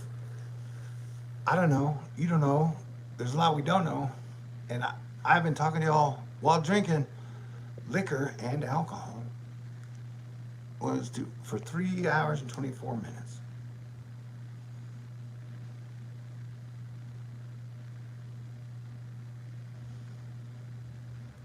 I would like to take this time to say thank you, and I love you. Thank you. And I think things will get better.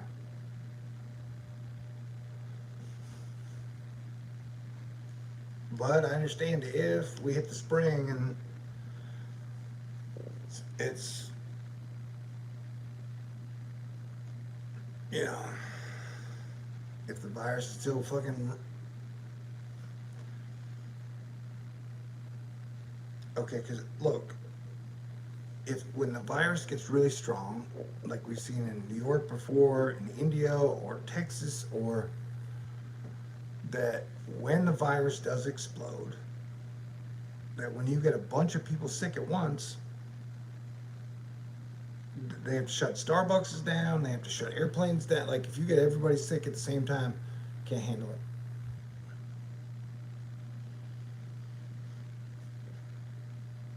And so if you guys are upset with me because I was wrong, and in the spring they're still closing down airlines and Starbucks is because the virus is still raging out of control, then I will understand.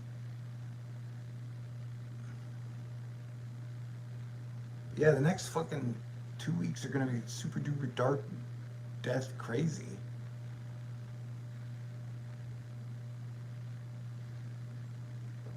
If I remember correctly, during the peak of the Delta wave, the second wave, the peak hospitalizations was it was either somewhere between 92,000 or 120,000. And we just hit 94,000 hospitalizations in the United States of America today, which is a growth of 14,000 hospitalizations in 72 hours. That is alarming. As I mentioned at the beginning of the thingy, I don't have health insurance, and I don't like to go to the doctor or the dentist unless I absolutely I have no choice. And I don't think most people are willing to go to the hospital. And a lot of the states are declaring emergencies because their hospitals are overrun, and we have just mistreated for frontline nurses and doctors for 2 years. They've been caught up in some weird.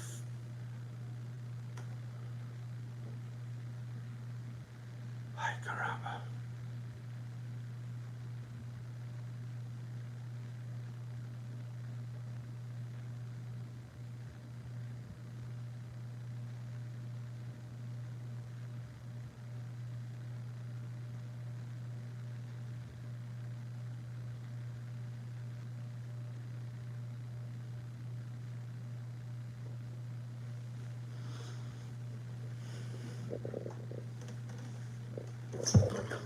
I dang.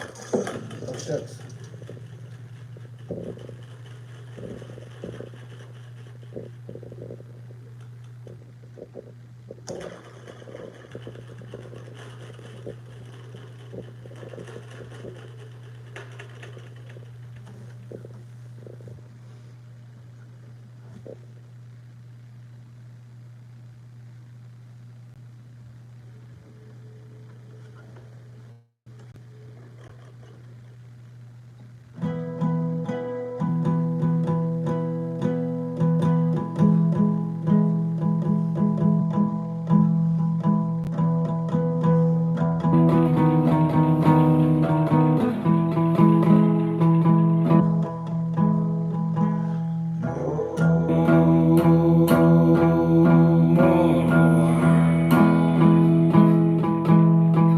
That's what we're fighting for.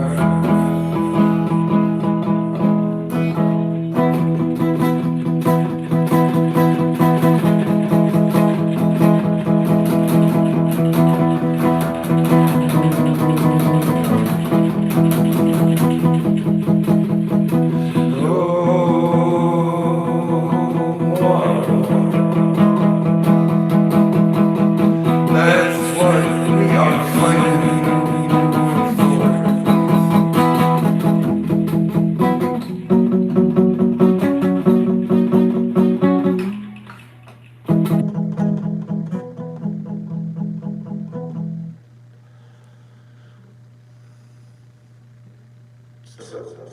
I think I am wrapping it up, saying happy New Year. And 3 hours in, I feel like this is a test of me getting drunk and vaporizing here with you in these multi dimensions. But here together on Earth, I think we've all seen the same sunsets, sunrises for the 50 years that I've been here. Like we've been sharing this place together, you and I. Like if we were to meet in person, our stories would pretty much line up of what we did not see. Although we might be like, was it Bernstein Bears or Bernstein Bears? You know?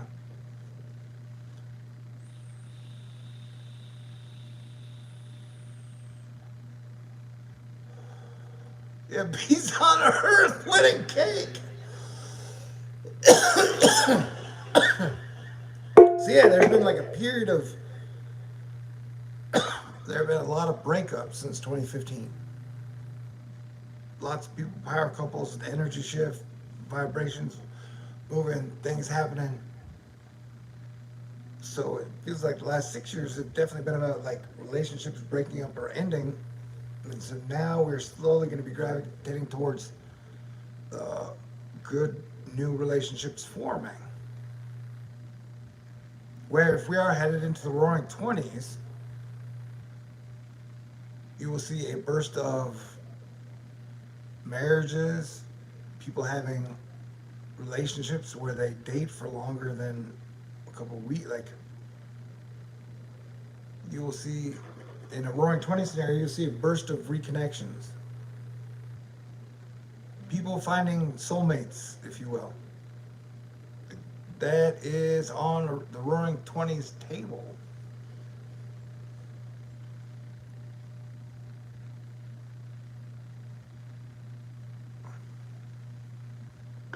So that's super cool.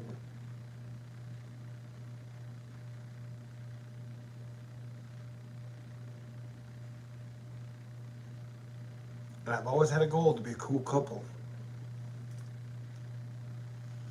Luckily, I'm fat enough now where I'm a cool couple all by myself.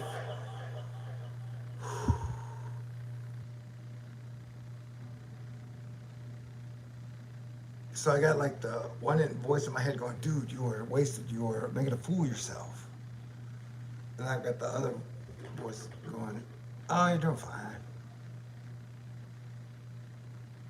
Life is wild and crazy. And hopefully one day I'll write a new song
Hi, caramba.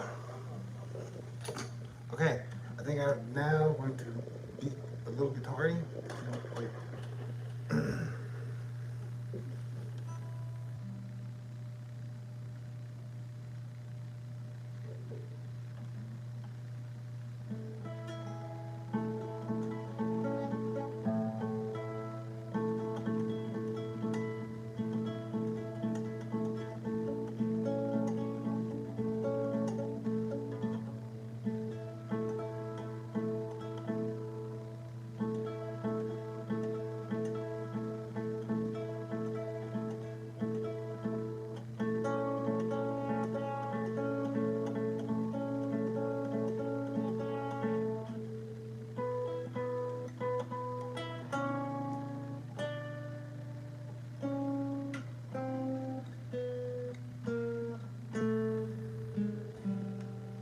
Ay, caramba.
Ay, caramba.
Maybe if I wear my glasses, my playing shall improve.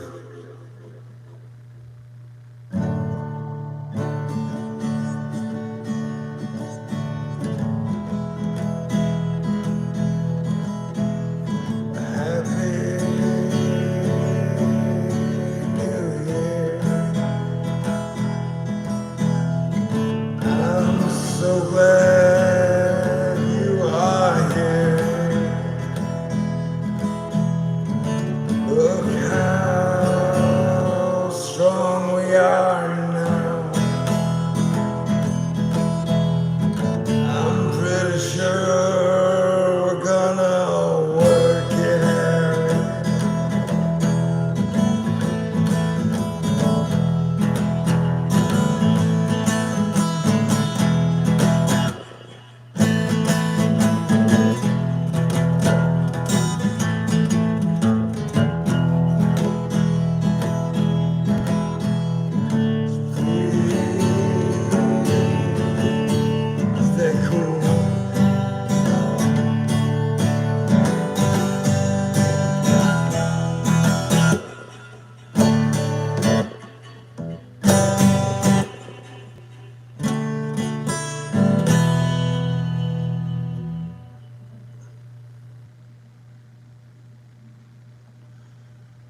So happy New Year 2022 is here.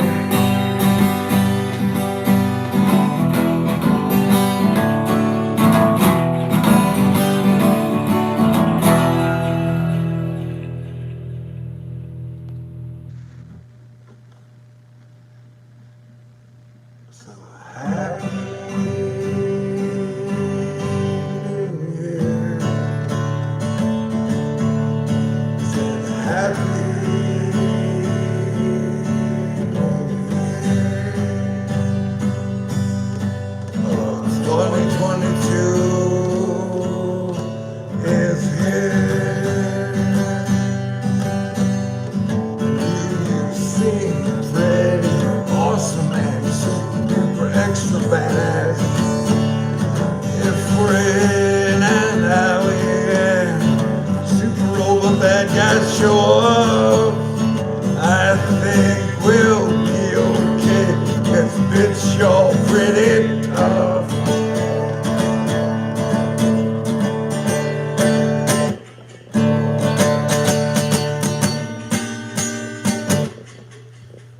Insert cool robot noises. I should change it.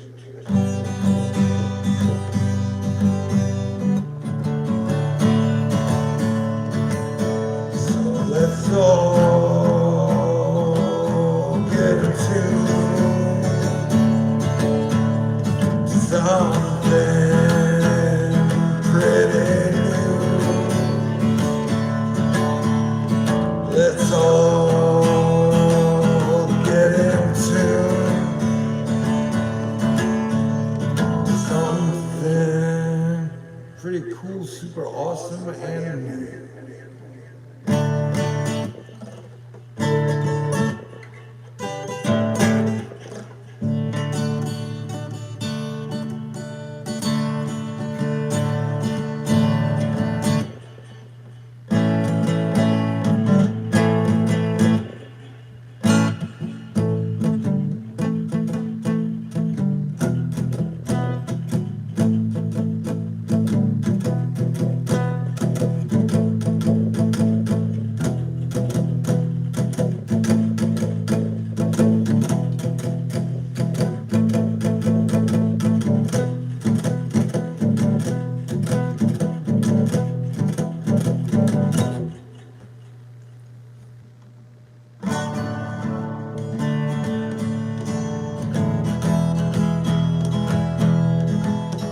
So happy New Year.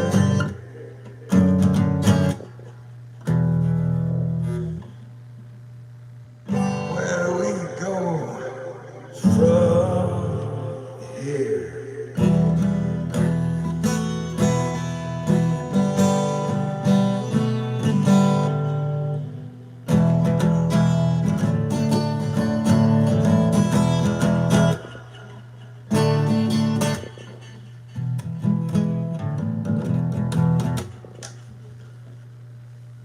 Happy New Year 2020 is here. 2022.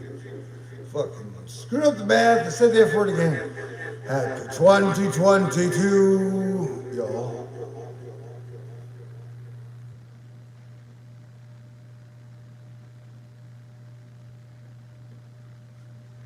Yeah, as far as I know, they're like around 365 sunrises and sunsets every single year. So for whatever reason, we marked the 365, with the leap day, William asterisk. That a year is like a time around that it takes us to go around the sun. And during that year, it is a 12-month lunar period. Right?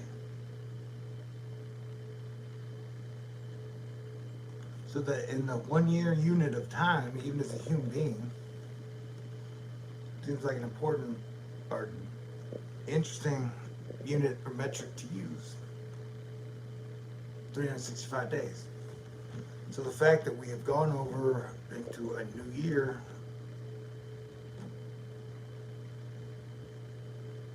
where that, like, I guess Neil Spore said it works even if you don't believe in it.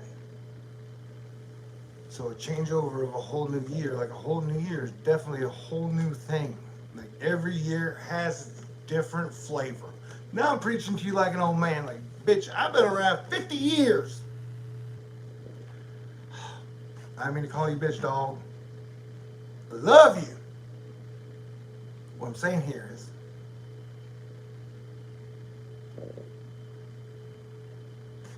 that the year is an important unit. And so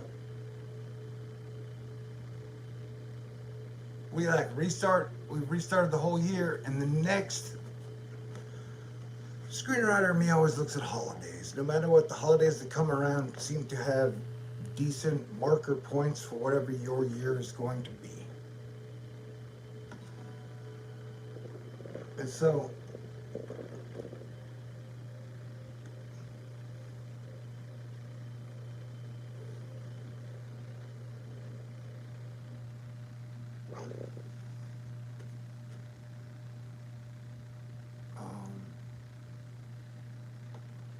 yeah, I'm wide awake, probably making mistakes. The unit is a very fascinating metric.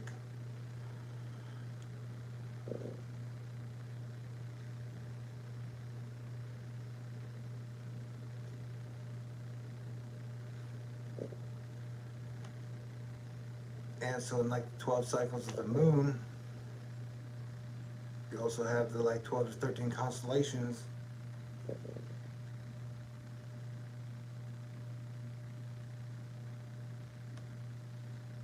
And so the year unit is super duper.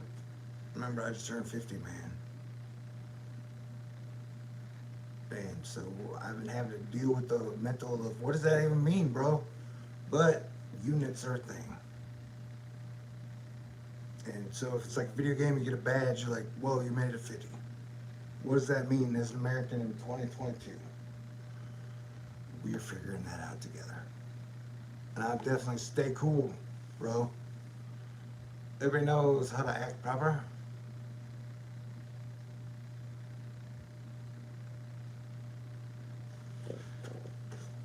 Happy New Year. I want Texas to stay cool, and I want America to stay cool, and I want the rest of the planet to stay cool. And know that things can't improve. Hi, Karma.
Okay, that felt good enough. I think I earned myself another beer.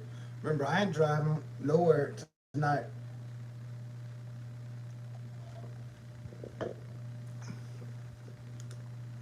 Where it's like, I am partying from the foxhole, man. Holy smokes. Been here for a while. So in conclusion, Merry Christmas. I love you. Happy New Year. You're fantastic. Let the Roaring Twenties begin. It's a good time to get along.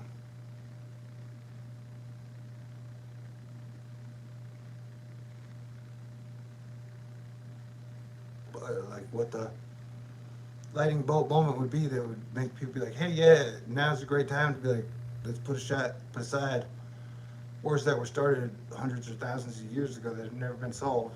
To figure out what we can do to make it to the next 10 years of the volcano, musical chairs, earthquake shit. That'd be great. Wow, dang, I said stupid shit. You are great. I love you. Merry Christmas. I've been drinking and celebrating New Year's as your planetary defense commander. And the big thing about Jesus is forgiveness.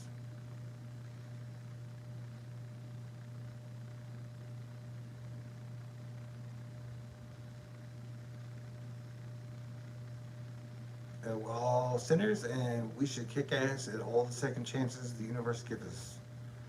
Not be mad or hate other people. I don't hate anyone. I'm not mad at anyone. I love you all. The fact that we have made it 50 years on this planet together is super duper absolutely amazing to me. And I hope to spend more time in the future with dogs and horses and cats and ducks and fish and travel more. And that we can start the Roaring Twenties whenever everybody can calm down and be cool. Like we can start that. Like we're ready to, even with all the crazy shit that's going on. The next few months will be still coronavirus madness and death. But at some point, when that ends, that we can start planning for better days whenever we're ready. The Roaring Twenties. Like if we're right and we get this thing off planet as a dominator by July, then what we're gonna do? And I say, be cool, have fun, and everybody gets a little more vacation time. Love you. Stay cool. God bless everyone. You are amazing. Thank you, thank you, thank you, thank you, thank you, thank you, thank you, thank you, thank you, thank you, thank you, thank you very much. I love you. I love y'all.